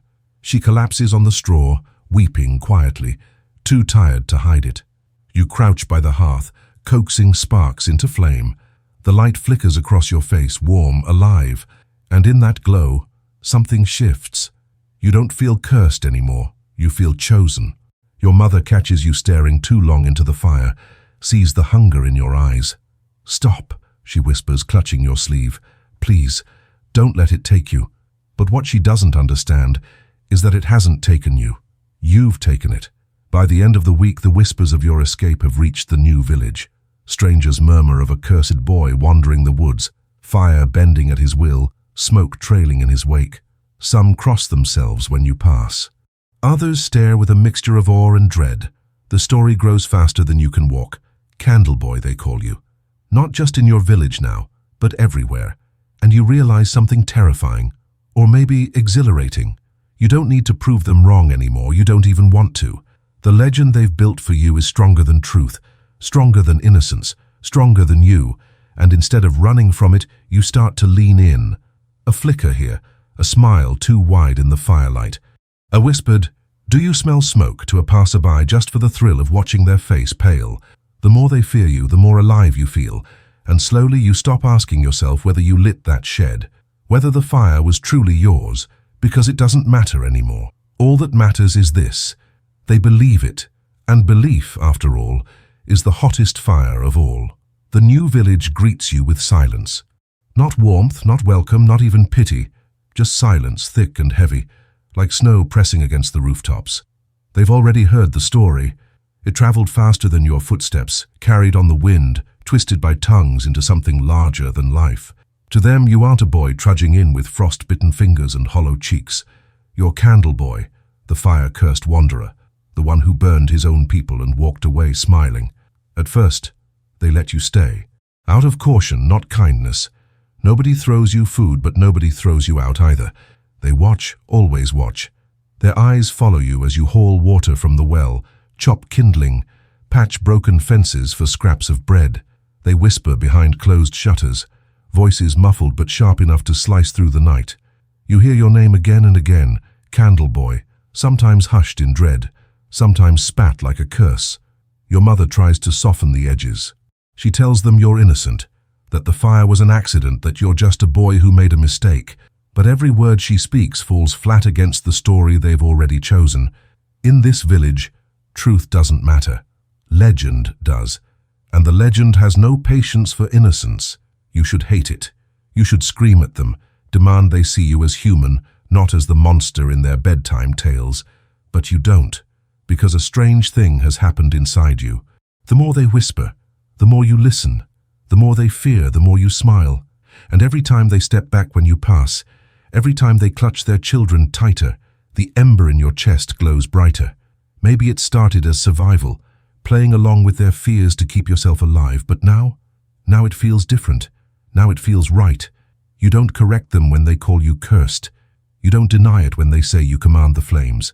You let the legend grow, watering it with silence, feeding it with stares, because fear, you've learned, is better than pity. Fear means they'll never dare to bind you again, but power is addictive, and soon, fear isn't enough. One evening, while the villagers gather in the square, you stand at the edge watching the fire crackle in the central pit. The flames sway with the wind, sparks snapping into the dark. You step closer, closer still, until the heat licks your face. People notice. Conversations falter, heads turn. And then, without thinking, or maybe because you've thought about it too much, you reach out, not into the fire, just close enough. The crowd holds its breath as your fingers hover inches from the flame. You smile, slow and deliberate, and whisper loud enough for them to hear. "It doesn't burn me." Gasps ripple through the square. Someone crosses themselves. A child whimpers. You step back, leaving the fire untouched, but the damage is done. They believe. Of course they believe. And when you walk away, you don't hear laughter or whispers or jeers. You hear silence, heavy, terrified silence, and it fills you with warmth the fire never could. Your mother scolds you later, her voice hoarse with panic. Why would you say that? Why would you feed it? She clutches your face, tears streaming. Don't let them turn you into this. Don't let them win. But she doesn't understand. They didn't turn you into this. You did. Or maybe the fire did. Maybe it was always there, waiting for the right spark. The villagers grow restless in the days that follow. Some demand your exile. Others insist you should be watched, bound, controlled. A few, just a few, whisper that maybe you're useful, that maybe Candle Boy could protect them, frighten enemies, guard their homes. You don't miss those whispers. You let them linger, because usefulness is survival, and yet the hunger grows. At night, when the fire in the hearth dims, you find yourself staring into the embers, imagining them rising, spreading, devouring. Your dreams are worse. No longer just visions of fire, but of yourself walking through it unharmed, laughing as villages burn behind you. You wake with your hands tingling, your breath hot, your heart pounding like you've just run through smoke. The line between dream and desire is fading. One night it nearly happens. You're tending a lantern, trimming the wick when the flame flares higher than it should. Your pulse surges, your hand hovers, and for a terrifying, thrilling second, you almost let it spill, almost tip it into the straw, almost watch the fire spread. But you don't, not yet. You snuff it out instead, breath ragged, heart pounding. Your mother doesn't notice, but you do, and the thought claws at you. Not if, when, because sooner or later, Candleboy isn't going to wait for fire. Candleboy is going to make it, and when that happens, there won't be exile, there won't be restitution, there will only be flame. The whispers shift again. At first they called you cursed, then witch, then a danger that must be cut out before it spread. But fear has a way of twisting into something stranger, and now in the flickering torchlight of the new village, you hear a different word slip into their whispers: protector. It starts small, spoken by those desperate enough to gamble with curses.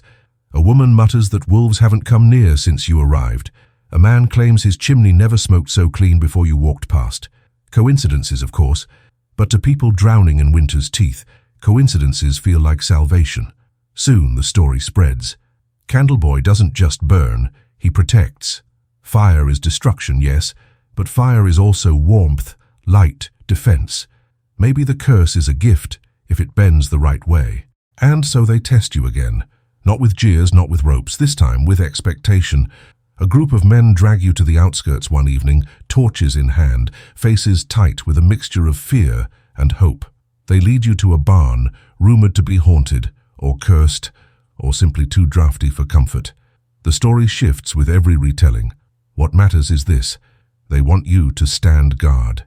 If wolves come, one man says, his voice trembling, frighten them off. Light their eyes on fire with your curse. You almost laugh. Wolves? You're supposed to scare wolves with stories and stares? But you don't argue. You take your place in the cold, torchlight trembling across the snow, while the men watch from a safe distance. And when the wind howls through the trees, rattling branches like bones, you straighten your back, let the fire paint your face, and stare into the dark as if you see something they don't. They whisper behind you. Look at him, calm as stone. The wolves won't dare. Candleboy's guarding us. And in the silence of the night you realize they believe it. They want to believe it. And belief is enough. Wolves never come that night. Maybe because they never would have. Maybe because they truly felt the fire in you. Either way, by morning the story has changed again.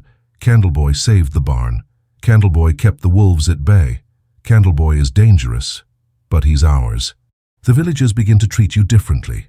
Not kindly, never kindly, but cautiously, like someone handling a blade.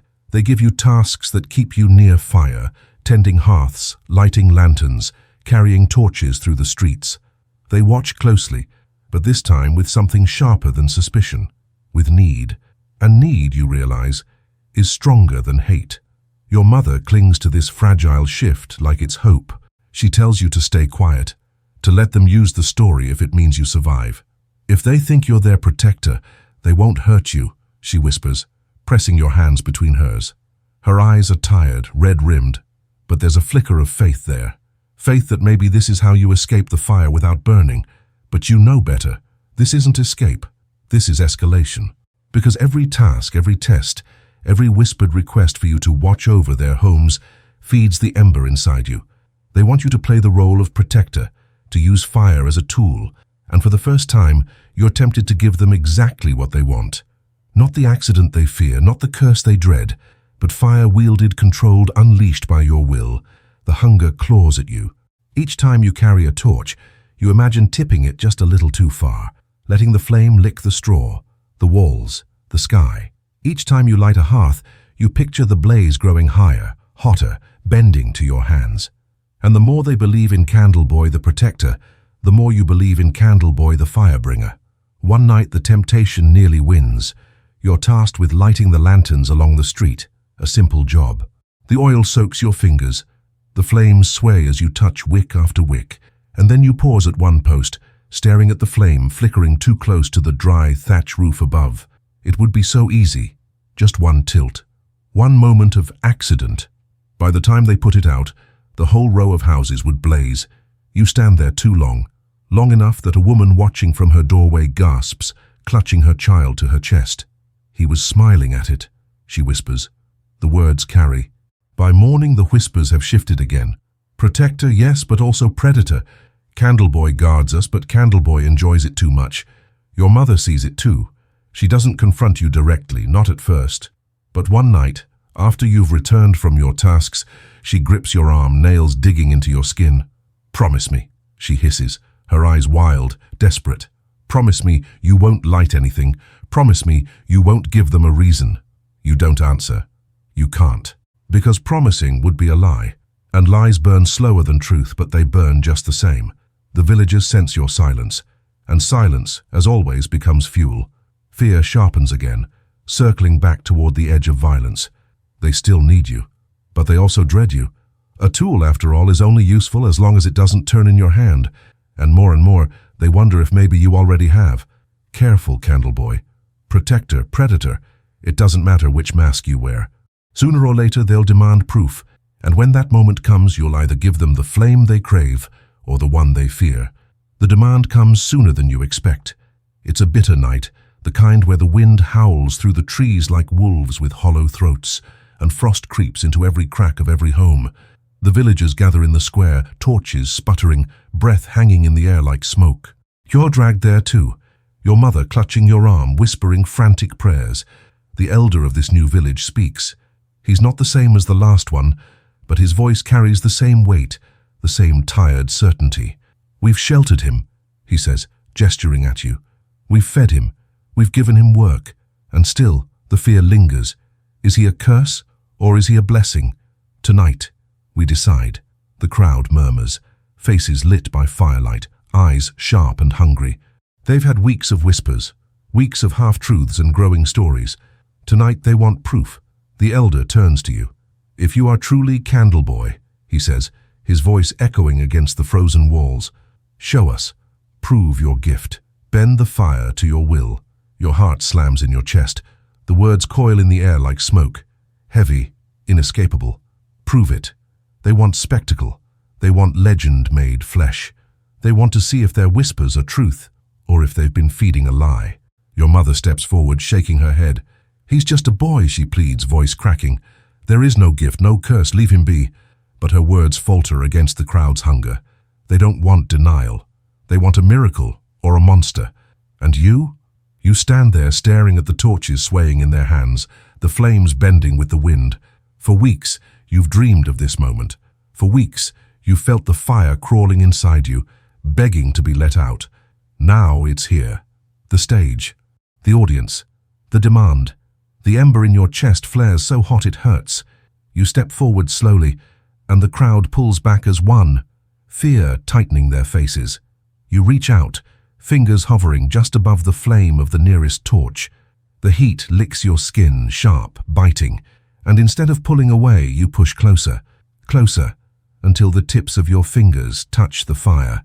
Gasps ripple through the square. Some scream, some cross themselves. But you smile. The flame burns. It burns, but you don't flinch. You let the pain crawl across your skin, let it carve itself into your nerves, and you laugh. Not loud, not mocking, just steady, certain. It doesn't burn me, you whisper. The words ignite more than the flame ever could. The villagers erupt, some cheering, some weeping, some crying, witch and curse. The square becomes chaos again, but this time it's not from mockery or accusation. It's from belief. You've given them the proof they demanded, and it terrifies them. The elder tries to calm them, shouting for order, but nobody listens. Some rush forward kneeling, begging you to bless their hearths, their homes, their children. Others recoil, dragging their families away, shouting that you'll bring fire down on all their heads. Protector, predator, savior, curse. You've become all of them at once. Your mother clutches you, sobbing into your shoulder. Why? She whispers. Why feed it? But you don't answer. Because you know why. You've always known fear is power, and tonight you've taken it. The villagers don't sleep. They gather in groups, arguing, shouting, voices sharp enough to cut through the night. Some demand to keep you, to use you as their shield. Others insist you must be cast out before you destroy them all. The division splits the village like an axe through wood. And at the center of it all you sit by the fire, staring into the flames, smiling as they bend and sway. The hunger grows. The fire feels alive in your hands, a beast finally unchained. You remember the shed, the house, the pyre, and you realize something terrible. Those were accidents. This wasn't. Tonight you chose. Tonight you let the flame bite and refused to bleed. And the moment you did, you stopped being a boy, pretending to be a legend. You became the legend itself. But legends don't get happy endings. By dawn, the elder announces the compromise. He will stay for now, but under watch. If he proves dangerous, we end it. His words hang heavy, sharp as the frost in the air. You hear what he doesn't say. They don't trust you, they never will. They're just afraid to act. Your mother exhales in relief, but you don't, because compromise isn't safety. Compromise is a leash, and Candleboy doesn't wear leashes. That night alone you build a small fire in the woods, away from prying eyes. You crouch close, letting the flames lick your skin. You whisper to them, voice trembling but steady. You're mine now. The fire crackles in answer, sparks snapping into the dark. And for the first time you don't just feel hunger, you feel control. Careful, Candleboy. The crowd demanded proof, and you gave it to them. But proof cuts both ways. They wanted a protector, and you showed them a predator.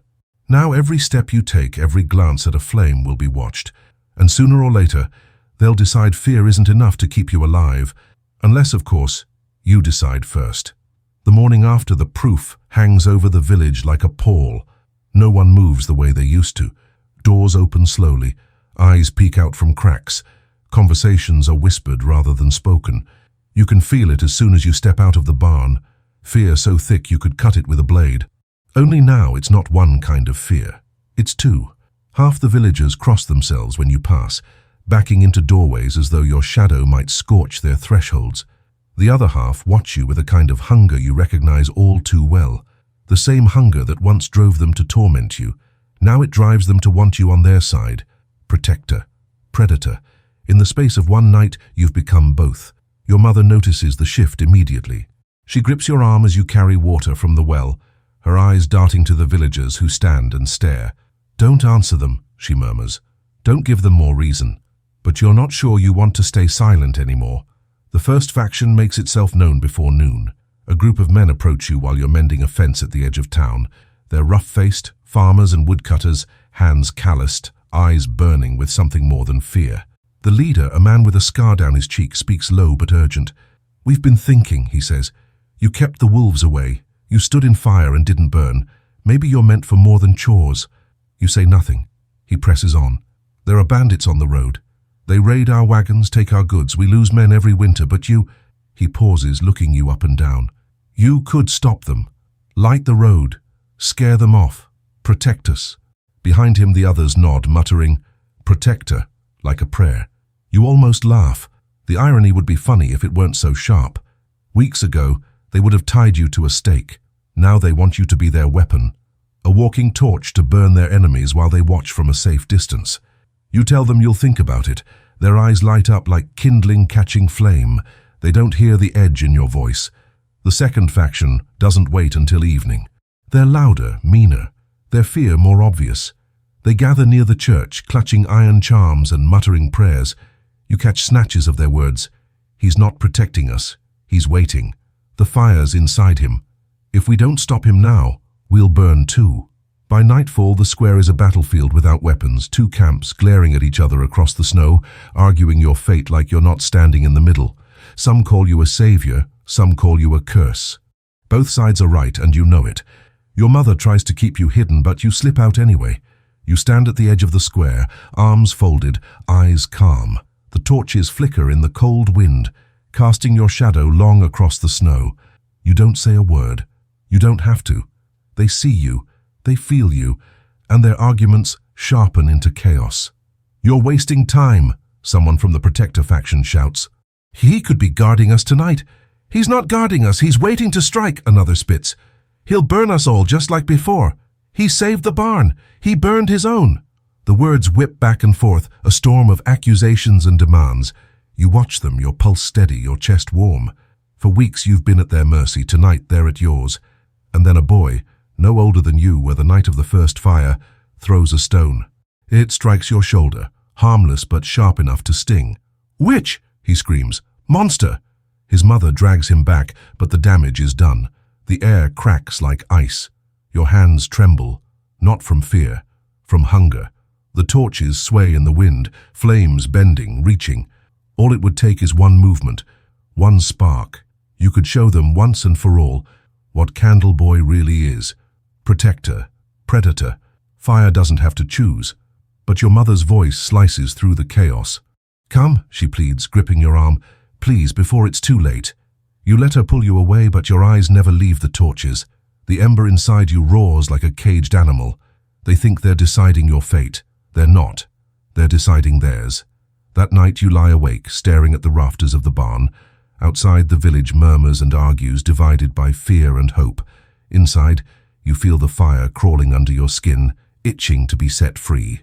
You think of the shed, the pyre, the flames bending toward you in the square. You think of the bandits they want you to burn.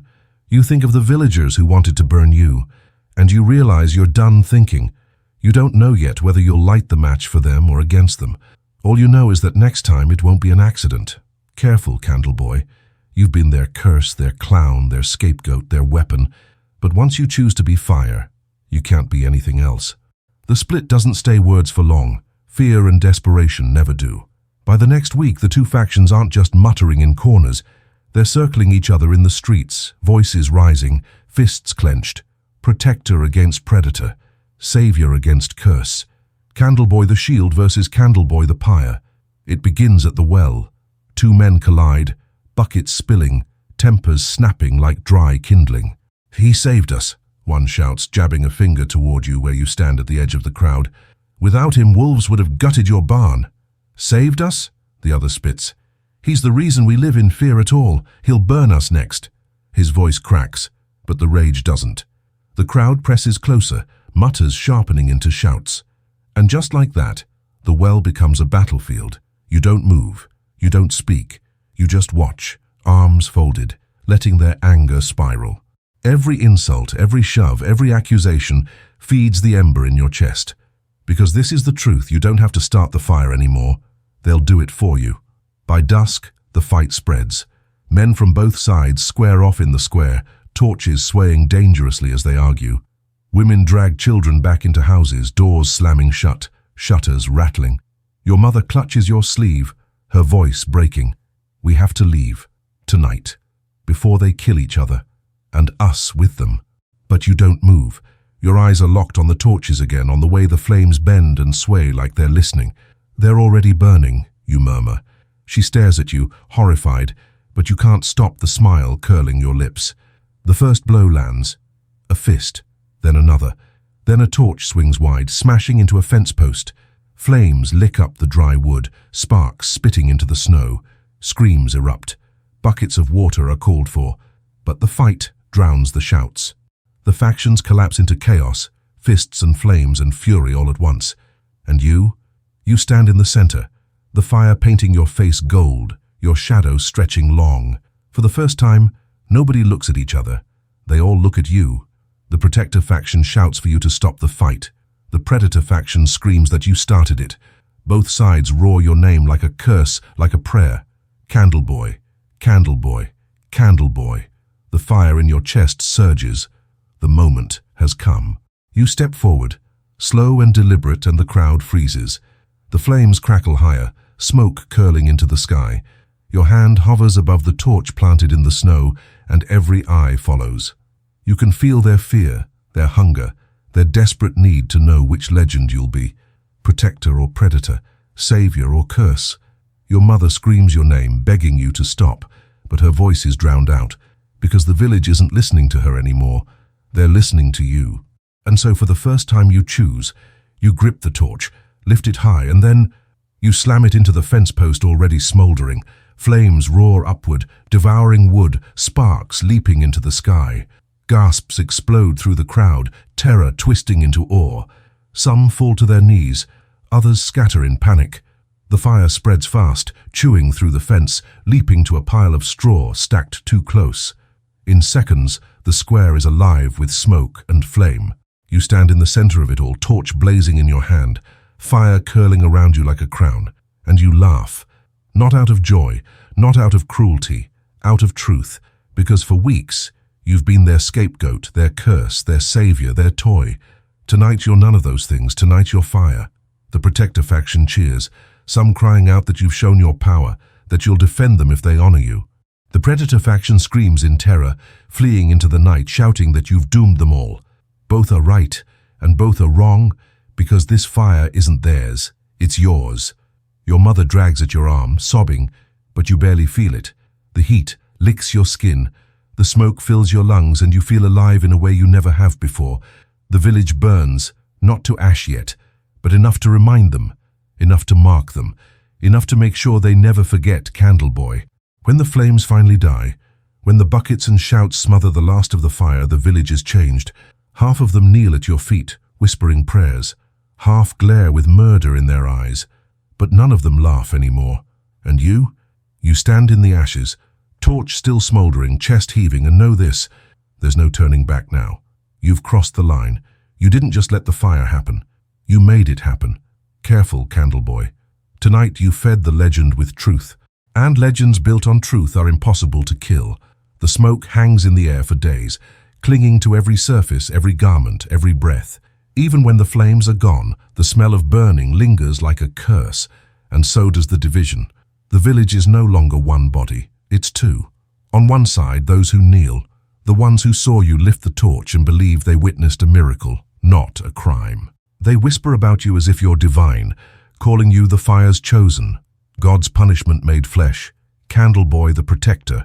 They press offerings into your hands, bread, wool, scraps of meat, as if gifts will keep the flames on their side. Children stare at you with wide, fearful eyes, some hiding behind their mothers, some reaching toward you like you're a saint in a storybook. On the other side, those who spit when your name is spoken. They see no miracle, only proof of their darkest fears. To them, you're not chosen. You're cursed, not protector, predator, not Candleboy, witch. They gather in tight groups at night, voices low, words sharp, planning, plotting. They don't offer gifts. They sharpen knives. Your mother feels it too.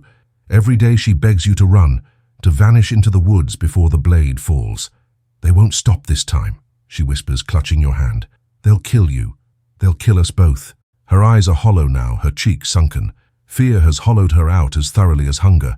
But you don't run, because for the first time in your life, people see you. Not as a tired boy hauling water, not as the clown in their cruel games, but as something bigger. Their savior, their monster, their fire. And once you've tasted that, how could you ever go back to being invisible? The Protector faction feeds the legend like it's their only hope. They tell stories at the well, exaggerating your torch strike into something godlike. He lifted it and the fire leapt from his hand like lightning, one man proclaims. Another swears he saw the flames bend away from you, sparing your clothes, sparing your skin. None of it happened, but none of it needs to. Stories burn hotter than truth. The Predator faction answers with their own tales. He laughed as the flames rose, they hiss. Did you see his eyes? They glowed like embers. Some claim you spoke to the fire in a language they couldn't understand. Others swear they saw shadows moving behind you, spirits feeding the flames.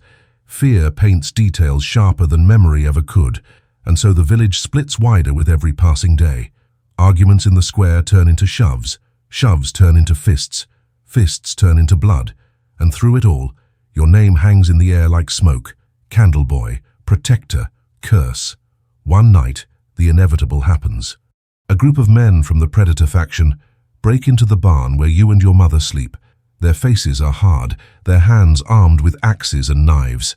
It ends tonight, one growls, raising his blade. No more fire. Your mother throws herself in front of you, screaming, but they shove her aside. The axe gleams in the torchlight raised high. For a heartbeat, you almost let it fall, almost let it end. But then, the ember inside you roars awake. Your hand shoots out, grabbing the nearest torch. The fire bites your palm, but you don't flinch. You swing it wide, sparks spitting into the straw. Flames leap instantly, racing across the dry floor, licking the walls, climbing higher and higher. The men freeze, their courage cracking like the wood beneath their boots. "You wanted fire," you whisper, voice low, steady. Here it is. The barn erupts. Flames roar upward, smoke choking the air. The men stumble back, coughing, shouting. One drops his axe, another trips, the third bolts for the door. You stand in the center, torch blazing, heat curling around you like armor. Your mother screams your name, dragging at your arm, but you don't move until the roof starts to groan, ready to collapse. You escape into the night just as the barn caves in behind you, flames devouring it whole. The villagers gather, gasping, shouting, some staring at you in horror, others in awe. The predator faction screams for blood. The protector faction falls to their knees, crying that you've proven yourself again. And you? You stand there, soot-streaked, torch in hand, laughing through the smoke, because now there's no denying it. The first fire might have been an accident. The shed might have been suspicion, but this was deliberate. You chose, you lit it, you burned it. And the story is no longer theirs to twist, it's yours. From that night on, you're not just Candle Boy, you're fire-made flesh. The villagers know it, your mother knows it, and deep down you've always known it too. Careful, Candle Boy. Tonight you didn't just prove the legend, you became it. And legends don't end quietly. They end in ashes. The barn fire doesn't fade into rumor, it explodes into war. By dawn, the village is no longer just divided. It's at the edge of collapse. Two factions, two truths, both carrying your name like a weapon. On one side, the protectors. They kneel in the ashes of the barn, whispering prayers, touching the charred ground like its holy relic. They claim you spared the men inside, that the flames bent around you to burn only what needed burning. He judges, they cry. He burns only the guilty. They look at you not with fear but with reverence. On the other side, the predators. They brandish scorched axes, faces twisted with fury. They scream that you tried to kill them, that you would have burned the whole village if the roof hadn't caved before you could. He's no protector, they shout. He's death. They look at you not with awe, but with rage. And you? You stand in the center, torch still smoldering in your hand, and let them argue.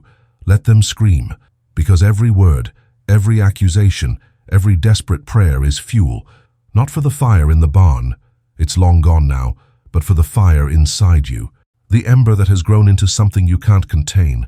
Your mother begs you to leave, again and again, her hands shaking as she grips your shoulders. They'll kill you this time, both sides. They'll tear you apart. Her eyes are hollow, her voice raw. You want to believe her, but you can't, because deep down you see the truth written in the villagers' faces. They can't kill you.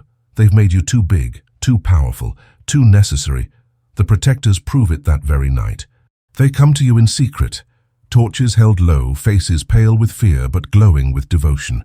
They kneel in the snow, calling you Lord of Flame, chosen by fire, the candle that does not burn. They beg you to bless their homes, to keep their hearths warm, to spare them from the flames. One even presses his child forward, whispering, "Touch her brow, so she'll never fear the fire." You almost laugh. A week ago, these same people would have bound you to a stake.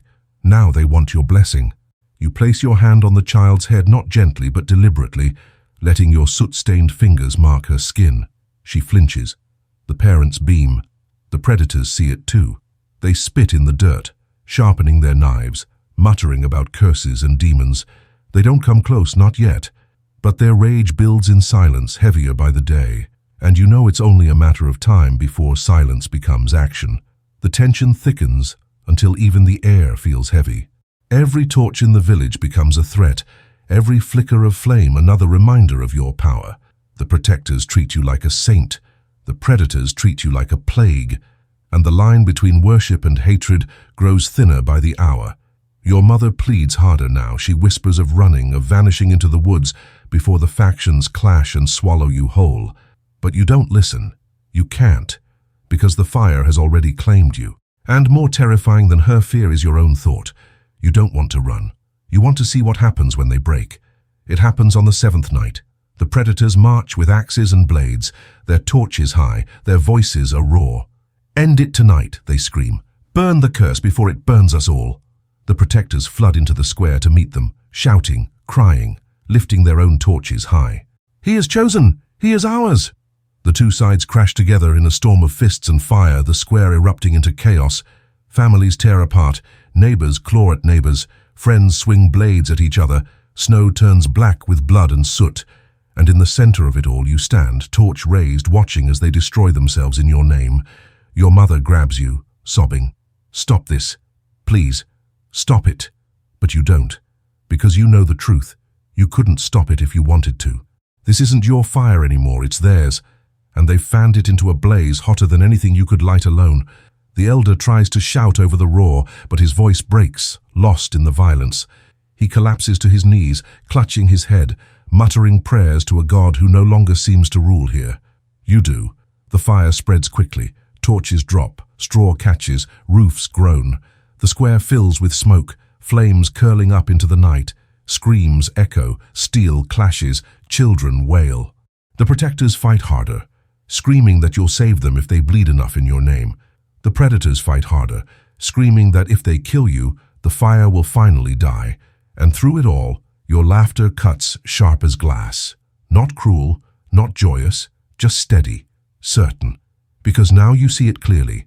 You are not just Candleboy. You are not just cursed, not just chosen. You are fire, and fire doesn't take sides. Fire devours. By dawn, the village is a ruin. Half the homes charred, the square black with soot, the snow melted into rivers of ash. The protectors kneel in the ashes, whispering prayers, their faces streaked with soot and blood. The predators lie scattered, some dead, some fled, their blades rusting in the snow. Your mother stares at you, broken, her voice trembling. What have you done? You look at her, torch still smoldering in your hand, and smile. Nothing, you say. They did it themselves. Careful, Candleboy. Once fire takes root, it doesn't just consume villages, it consumes everything. And now it's consuming you. Morning breaks over ruins, smoke curls lazily from collapsed beams, black streaks clawing the pale sky. The snow that once blanketed the village is gone, melted into filthy rivulets that snake through the ashes. The square, once a place of trade and chatter, is nothing but char and silence. You stand in the center, soot streaking your skin, the torch still clutched in your hand, though it's nothing now but a stick of blackened wood. Around you, the survivors kneel. The protectors.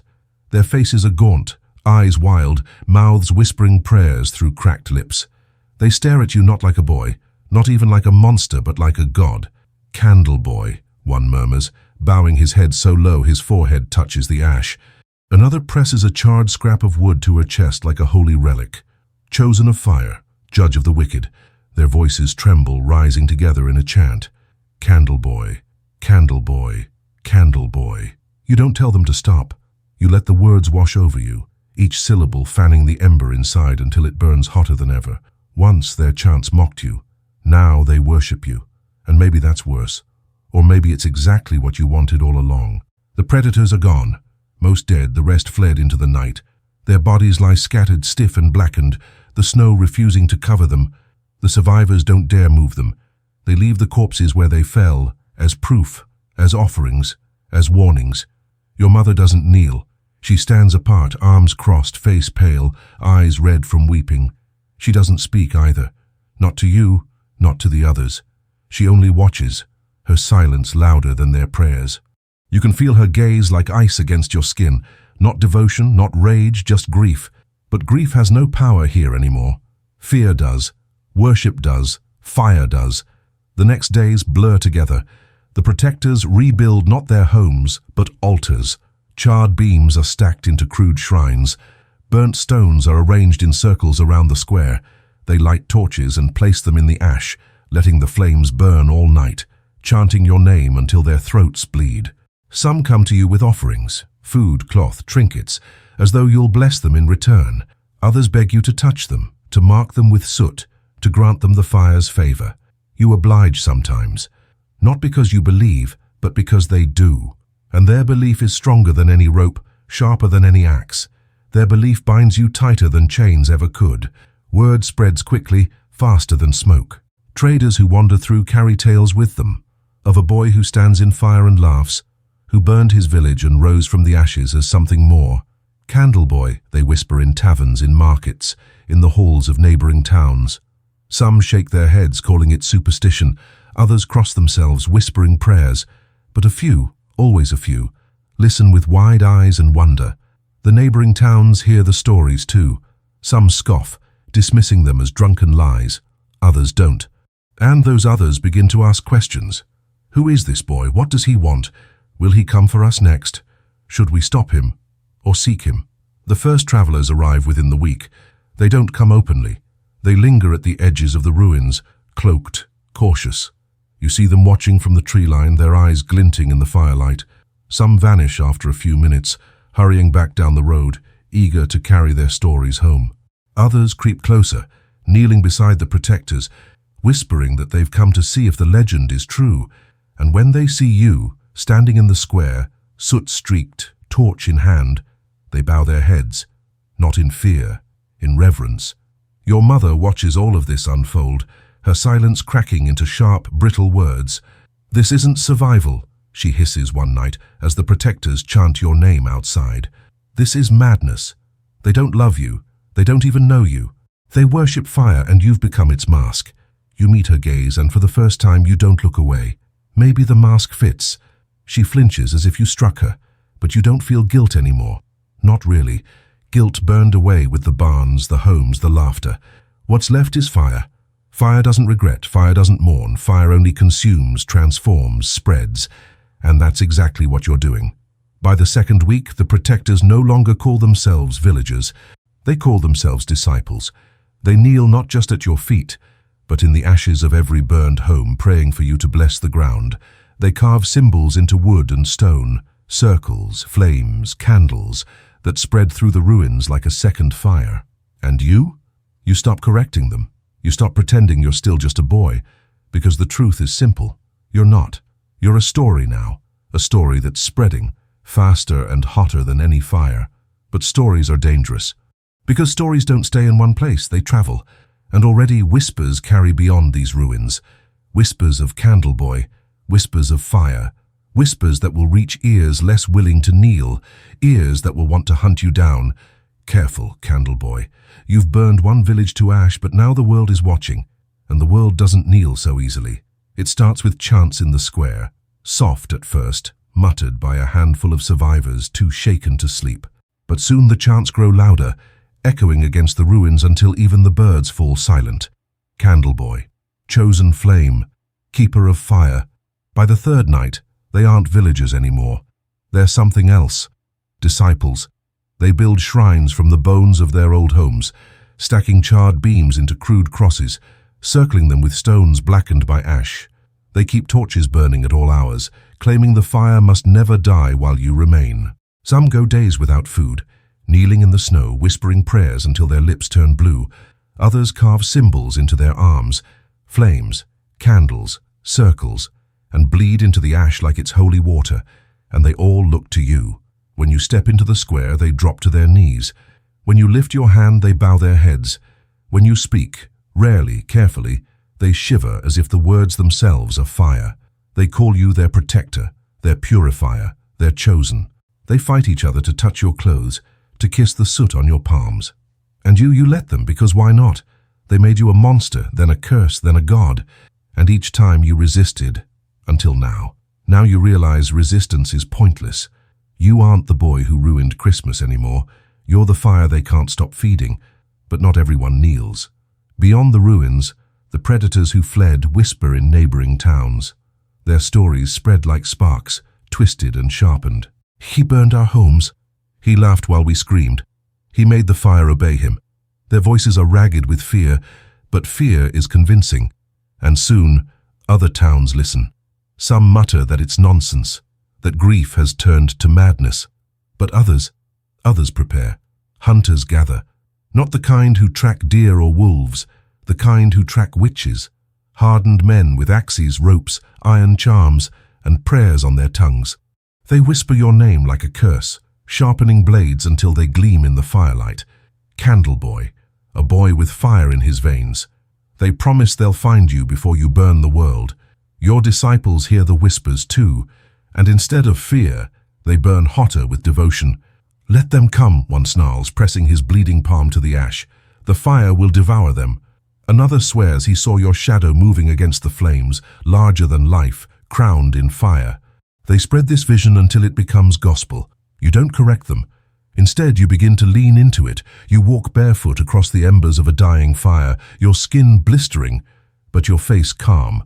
The disciples gasp, wail, bow lower. You smear soot across their foreheads, whispering words that mean nothing but sound like something holy. You let them think you're more than human, because the truth, you're starting to believe it too. Your mother watches all of this unfold, her silence cracking into fury. "Stop this madness," she cries one night, her voice raw.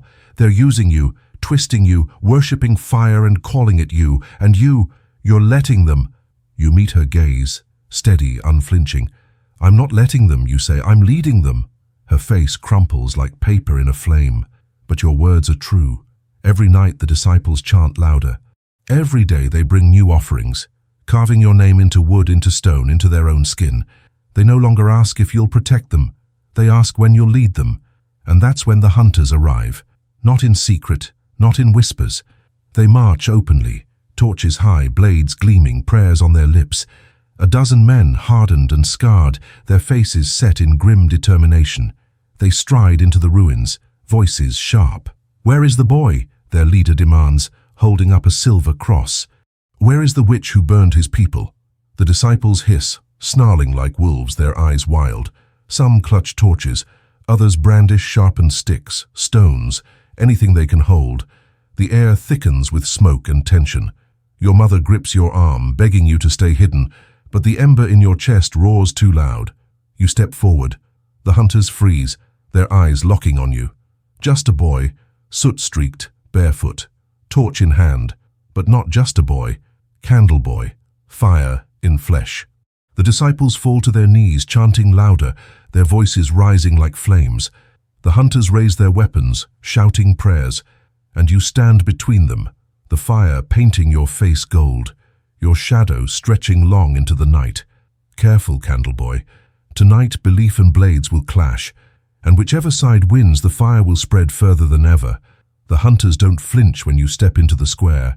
They've heard the stories, yes, but they've also hunted witches before. They know that stories grow taller than men, that boys become monsters in whispers long before they do in truth. And yet, as they stare at you in the firelight, torch in your hand, soot streaking your face like war paint, you can see the doubt flicker in their eyes. The disciples see it too. They rise from their knees, their devotion snapping into frenzy. "He is chosen," one shouts, waving his arms toward you. "You can't kill the flame." Another thrusts a burning stick into the air. "Candle boy will consume you."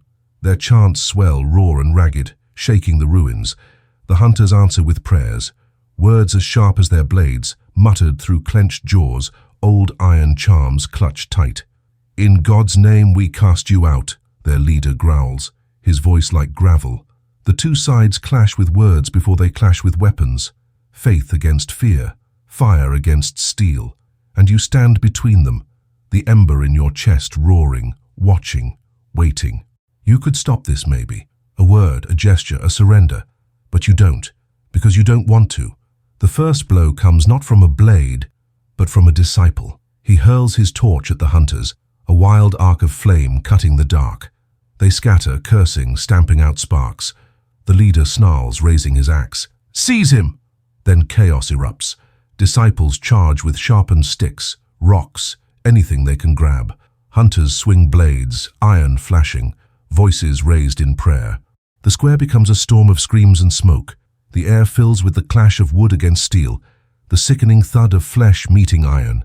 Blood spatters across snow, already black with ash. And you? You don't move at first. You just watch. The fire flickers in your torch, reflecting in your eyes, as men kill each other in your name. Your name.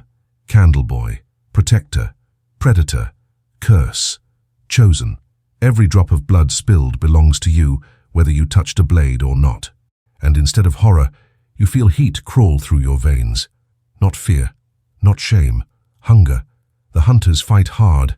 They're trained, hardened, unafraid of mortal men. But the disciples fight like zealots, frothing with devotion, swinging with the strength of madness. Each cries your name as he lunges, as though the word itself fuels his arm. and for a time it almost seems they might win. But steel cuts sharper than faith. One by one the disciples fall, their chants choking into screams, their torches dropped into the snow. The hunters press forward, axes and knives flashing, pushing through the chaos toward you. Your mother screams your name, rushing to pull you back, but the leader raises his axe and roars, "Candleboy dies tonight." The ember explodes. You raise your torch high, and in one motion you hurl it into the pile of straw left from the ruined barn. Flames erupt instantly, leaping skyward, roaring into life. The square blazes with sudden heat, throwing shadows sharp across the walls. The fight halts for a heartbeat, both sides staring as the fire curls upward, licking at the sky like a living thing, and you step into it. The flames bite, sear, devour your clothes, but you don't flinch. You walk through them, smoke swirling, sparks snapping against your skin.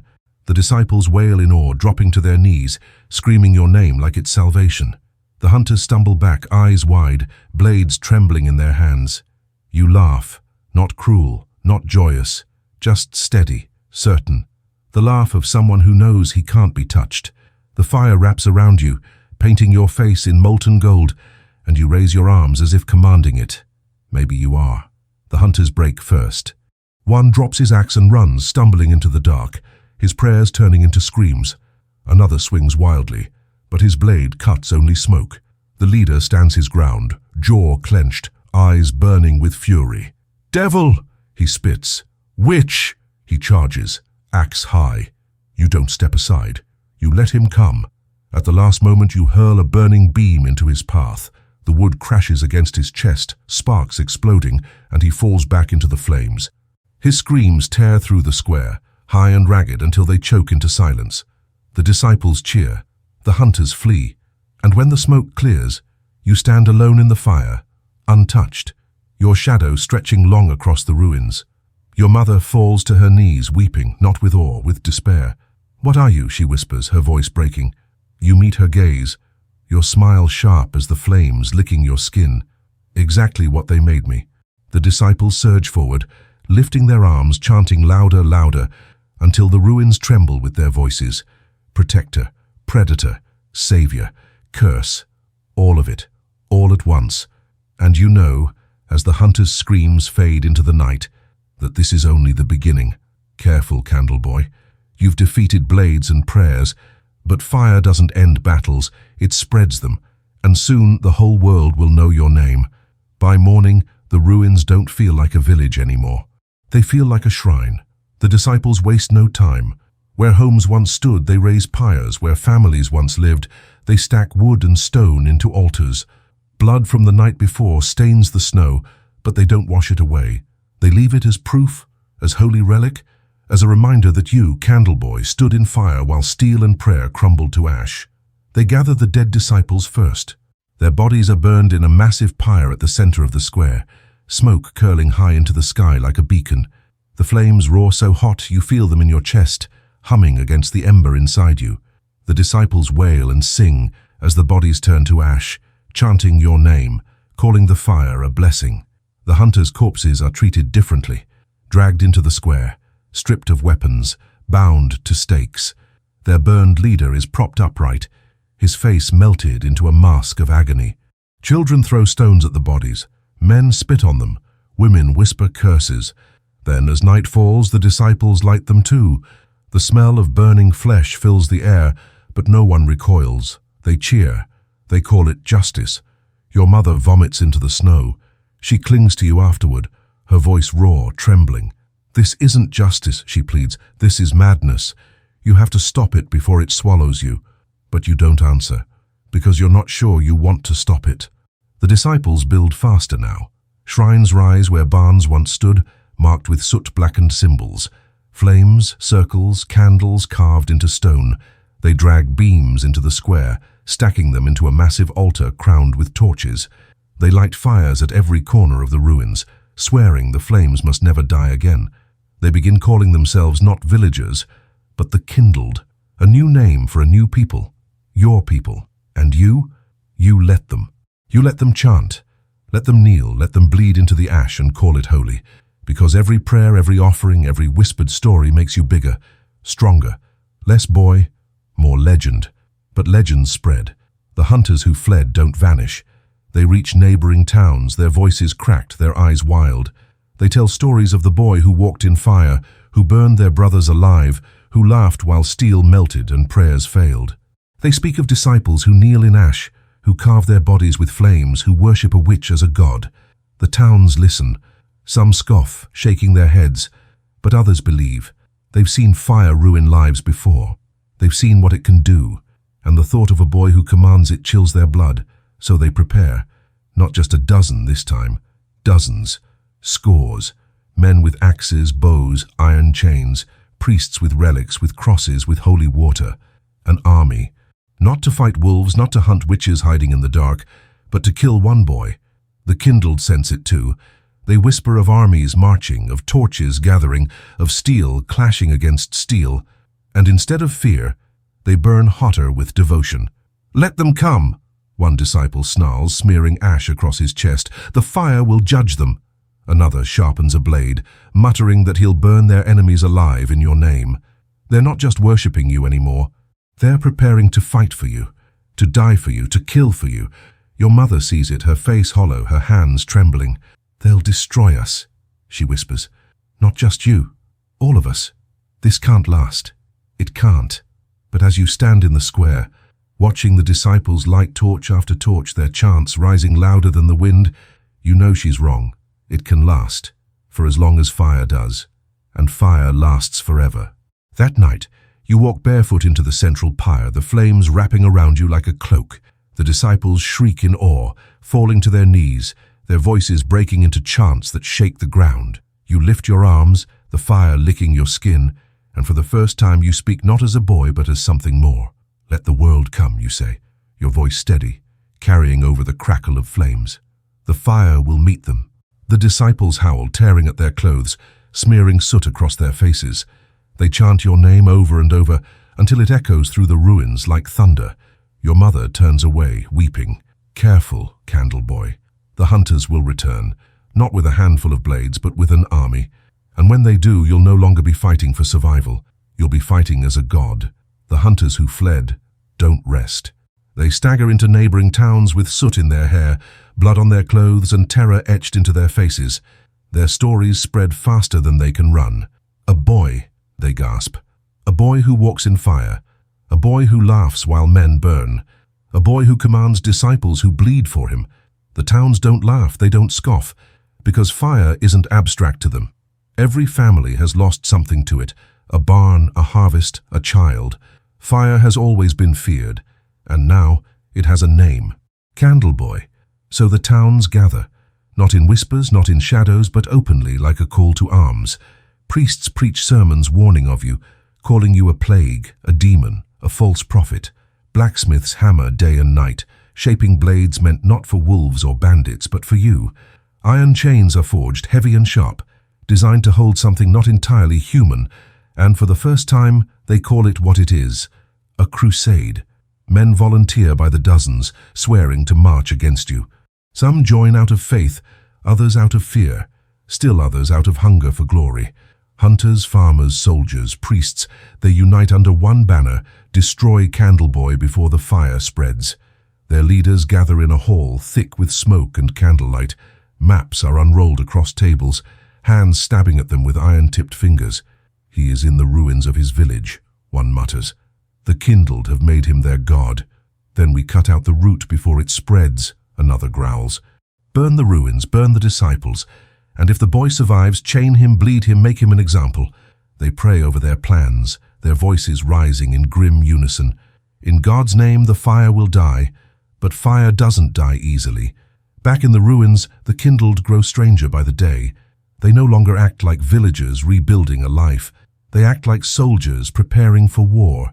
They sharpen blades, gather stones, carve shields from charred wood. They smear soot across their faces and chant your name until their voices crack. Children play not at games but at battle. They raise sticks like torches, shouting that they are Candleboy, that the fire bends to them. Mothers smile proudly at this, as if their children aren't mimicking death but destiny. And you? You stand at the center of it all, firelight painting your skin, and let them worship. You don't need to order them. You don't need to command. Their belief is command enough. But at night, when the chants fade and the embers glow low, your mother whispers the words nobody else dares. "They'll kill you," she says, her voice trembling. "They'll kill us all." You stare into the embers, your face calm, your eyes reflecting the flames. "Then let them try." She weeps, clutching your hands. "You're not fire. You're my son. Please, remember that before it's too late." But the ember in your chest answers louder than her voice. You're not just her son anymore. You're theirs. The disciples come to you with visions now. They claim they see you in their dreams, walking through fields of fire, leading them to victory. Some swear they hear the flames whisper your name at night. Others say they've seen smoke curl into shapes of candles and crowns. Whether lies, delusion, or truth, you don't correct them, because every vision strengthens the story, and the story is stronger than flesh. One evening, as the sun bleeds into the horizon, a scout stumbles into the ruins. His face is pale, his breath ragged. "They're coming," he gasps. "An army, dozens, maybe hundreds, with priests with chains." The kindled don't recoil. They don't wail. They cheer. They howl like wolves, thrusting their torches into the air, screaming your name. "Candle boy, candle boy, candle boy." "Let them come," one shouts. "The fire will consume them. The fire will judge them." Another wails, falling to his knees. And you? You stand at the edge of the ruins, staring into the dark horizon, imagining the torches marching toward you. Not with fear, with hunger. Because if belief is fire, then this crusade will be your inferno. Your mother grips your arm, her voice sharp, desperate. "Run," she hisses. "Please, while you still can. If you stay, they'll kill you. They'll kill all of us." But you don't run. You never run. You raise your hand and the kindled fall silent, their chants cutting off like a snuffed flame. You speak slowly, your voice steady, carrying over the ruins. "Let them come," you say. "Let them bring their chains, their blades, their prayers. We are fire, and fire doesn't kneel, fire devours." The kindled erupt in screams and chants, their voices echoing into the night. The flames around the ruins leap higher, sparks flying into the black sky. And you know as the sound rolls across the fields that the army will hear it long before they see it. Careful, Candleboy. The hunters are no longer just men with blades. They're an army with faith, and faith, like fire, is hard to kill. The crusade begins with drums, slow, steady, echoing across the frozen fields like a heartbeat. Towns empty as men march, steel flashing in the pale sun, torches swaying against the wind. Priests ride at the front, their white robes already smeared with ash, their mouths spitting prayers like curses. Candleboy burns, Candleboy bleeds, Candleboy dies. Their voices rise with every step, blending into a rhythm with the drums. Behind them trudge soldiers with axes, chains, and crosses carved into their shields. Blacksmiths walk among them, carrying tools not just for battle but for binding, iron cuffs, manacles, even a cage meant for you. And the people cheer. Not because they're brave, but because they want to believe someone can stop you. Mothers lift children onto their shoulders, pointing at the march as if it's salvation itself. "They're going to kill the fire," they whisper. "They're going to save us." But fear lingers behind the cheers, because every villager has seen what fire can do. Every family has lost something to it, and if the hunters fail, if you survive, the fire won't just be in the woods, it will come for them next. The army grows as it marches. Every town adds more men, more torches, more prayers. By the time they reach the edge of the forest, they number in the hundreds. An unstoppable tide of steel and faith, or so they think. Back in the ruins, the kindled are no longer rebuilding. They're transforming. They carve symbols into their skin, smearing the wounds with soot until they look branded. They strip roofs from the last standing houses, piling the wood high for pyres. They sharpen blades and dip them in ash, swearing the fire itself has blessed their edges. Children are made to kneel in circles of char and whisper your name until their throats bleed. Every night, they gather in the square, lighting the flames higher than the roofs once stood, chanting until the ruins tremble. Candleboy, chosen flame, fire that does not die, and you stand at the center, barefoot in the embers, arms raised, your eyes glowing in the torchlight.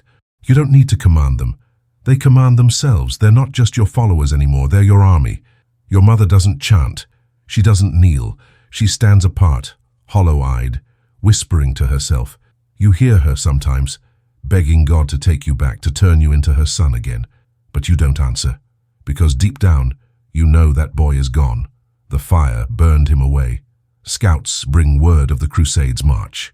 Their torches can already be seen from the tree line, a line of fire moving across the horizon. The kindled don't weep, they don't cower. They howl with laughter, thrusting their own torches into the sky. Let them come, they scream. The fire waits for them. The night before the crusade arrives, the disciples hold a ritual. They line the square with torches, building a ring of flame that lights the ruins brighter than day. They smear soot across each other's faces, slash their palms and bleed into the fire. Some throw themselves into the flames entirely, shrieking your name as they burn alive, their screams turning into chants before they choke into silence. The others cheer, calling it proof of devotion. Your mother collapses, sobbing, clutching at your sleeve. Stop this, please. They're killing themselves for nothing. You stare at the flames devouring the disciples' bodies, your face calm, your chest warm. Not nothing, you murmur, for fire, and they cheer louder. By dawn, the sky glows orange, not with sunrise, but with the Crusades' torches on the horizon. The ground trembles under their march. The air fills with drums and prayers. The kindled gather in the square, their eyes wild, their bodies streaked with soot and blood. They raise their torches high, chanting your name until the sound rattles in your bones. Candle boy, candle boy, candle boy. You step forward, standing on the altar of charred wood, and lift your arms. The fire bends toward you, sparks snapping into the sky. The kindled fall silent, eyes fixed on you, waiting. You speak slowly, your voice carrying across the ruins, sharp as steel. They come with prayers, they come with chains, they come with blades. You pause, letting the silence stretch until it burns. But we are fire, and fire does not kneel. Fire devours. The square erupts in screams, the disciples howling like wolves, their torches slamming against the ground in rhythm with your words. The sound rolls across the fields, a roar louder than the Crusades' drums. Your mother stares at you, her face pale, her eyes wet. You'll kill them all, she whispers. You turn to her, your smile sharp as the flames curling around you. No, they'll kill themselves. Careful, candle boy. The crusade doesn't march to fight men. It marches to kill a legend. But legends don't fight fair, and legends don't burn alone. Dawn arrives, and with it the crusade. The forest trembles under their march, boots thudding in unison, steel clattering, drums pounding like a second heartbeat. Their torches pierce the morning fog, a river of fire cutting through the trees. The priests at the front chant louder than the drums, their voices sharp and relentless. Candle boy burns, candle boy bleeds, candle boy dies. The kindled watch from the ruins, perched on shattered walls, crouched behind piles of stone, torches in hand. Their faces are streaked with soot, their eyes wide and wild, their mouths whispering your name like armor. Some rock back and forth, murmuring prayers to you. Others sharpen their blades against the stone, sparks flying into the ash. The air grows thick as the crusade nears. You can feel their footsteps in your chest, rattling the ember inside. Your disciples mutter, whimper, laugh. The tension is so sharp it tastes like iron on your tongue. Your mother clutches your arm, her nails digging into your skin. Please, she begs, please don't do this. Run, before it's too late. But you don't run. You step forward, barefoot across the embers, and raise your arms. The flames bend with the movement, sparks snapping like applause. The kindled erupt into chants, their voices shattering the silence. Candle boy, candle boy, candle boy. The crusade halts at the edge of the ruins. Hundreds of men stand shoulder to shoulder, torches swaying, blades gleaming. The priests lift their crosses high, their chants sharp as knives. By holy fire, the curse is ended. For a moment, the world holds still. Then the first arrow flies. It whistles through the air and buries itself in a disciple's chest. He gasps, collapses, blood soaking into the ash. The kindled scream, not in fear, but in fury. They surge forward as one, torches raised, voices roar. The battle begins. The Crusaders march in tight formation, shields locking, blades flashing. Their chants rise with their steps, a rhythm of faith and fury. The kindled crash against them like wildfire, chaotic, screaming, swinging torches and sharpened wood. Steel meets flame. Prayer meets madness. The square erupts in chaos. You stand at the center, the fire bending toward you, wrapping your body in gold. Arrows hiss through the air, but none touch you. Blades clash inches from your skin, but you don't flinch. You laugh, steady and sharp, your voice carrying over the screams. Burn! The kindled hear you. They ignite themselves with oil, shrieking your name as they throw their flaming bodies into the crusaders. Men scream as fire latches onto their clothes, their hair, their skin. Shields drop, formations break. The kindled cheer even as they die, their devotion burning hotter than their bodies. The crusaders fight hard, axes cleaving, blades cutting.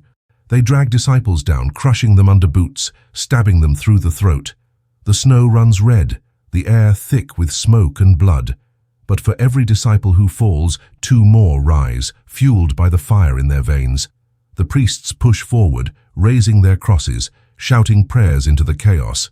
Candleboy, by God's hand you are condemned. They thrust relics toward you, gleaming in the firelight.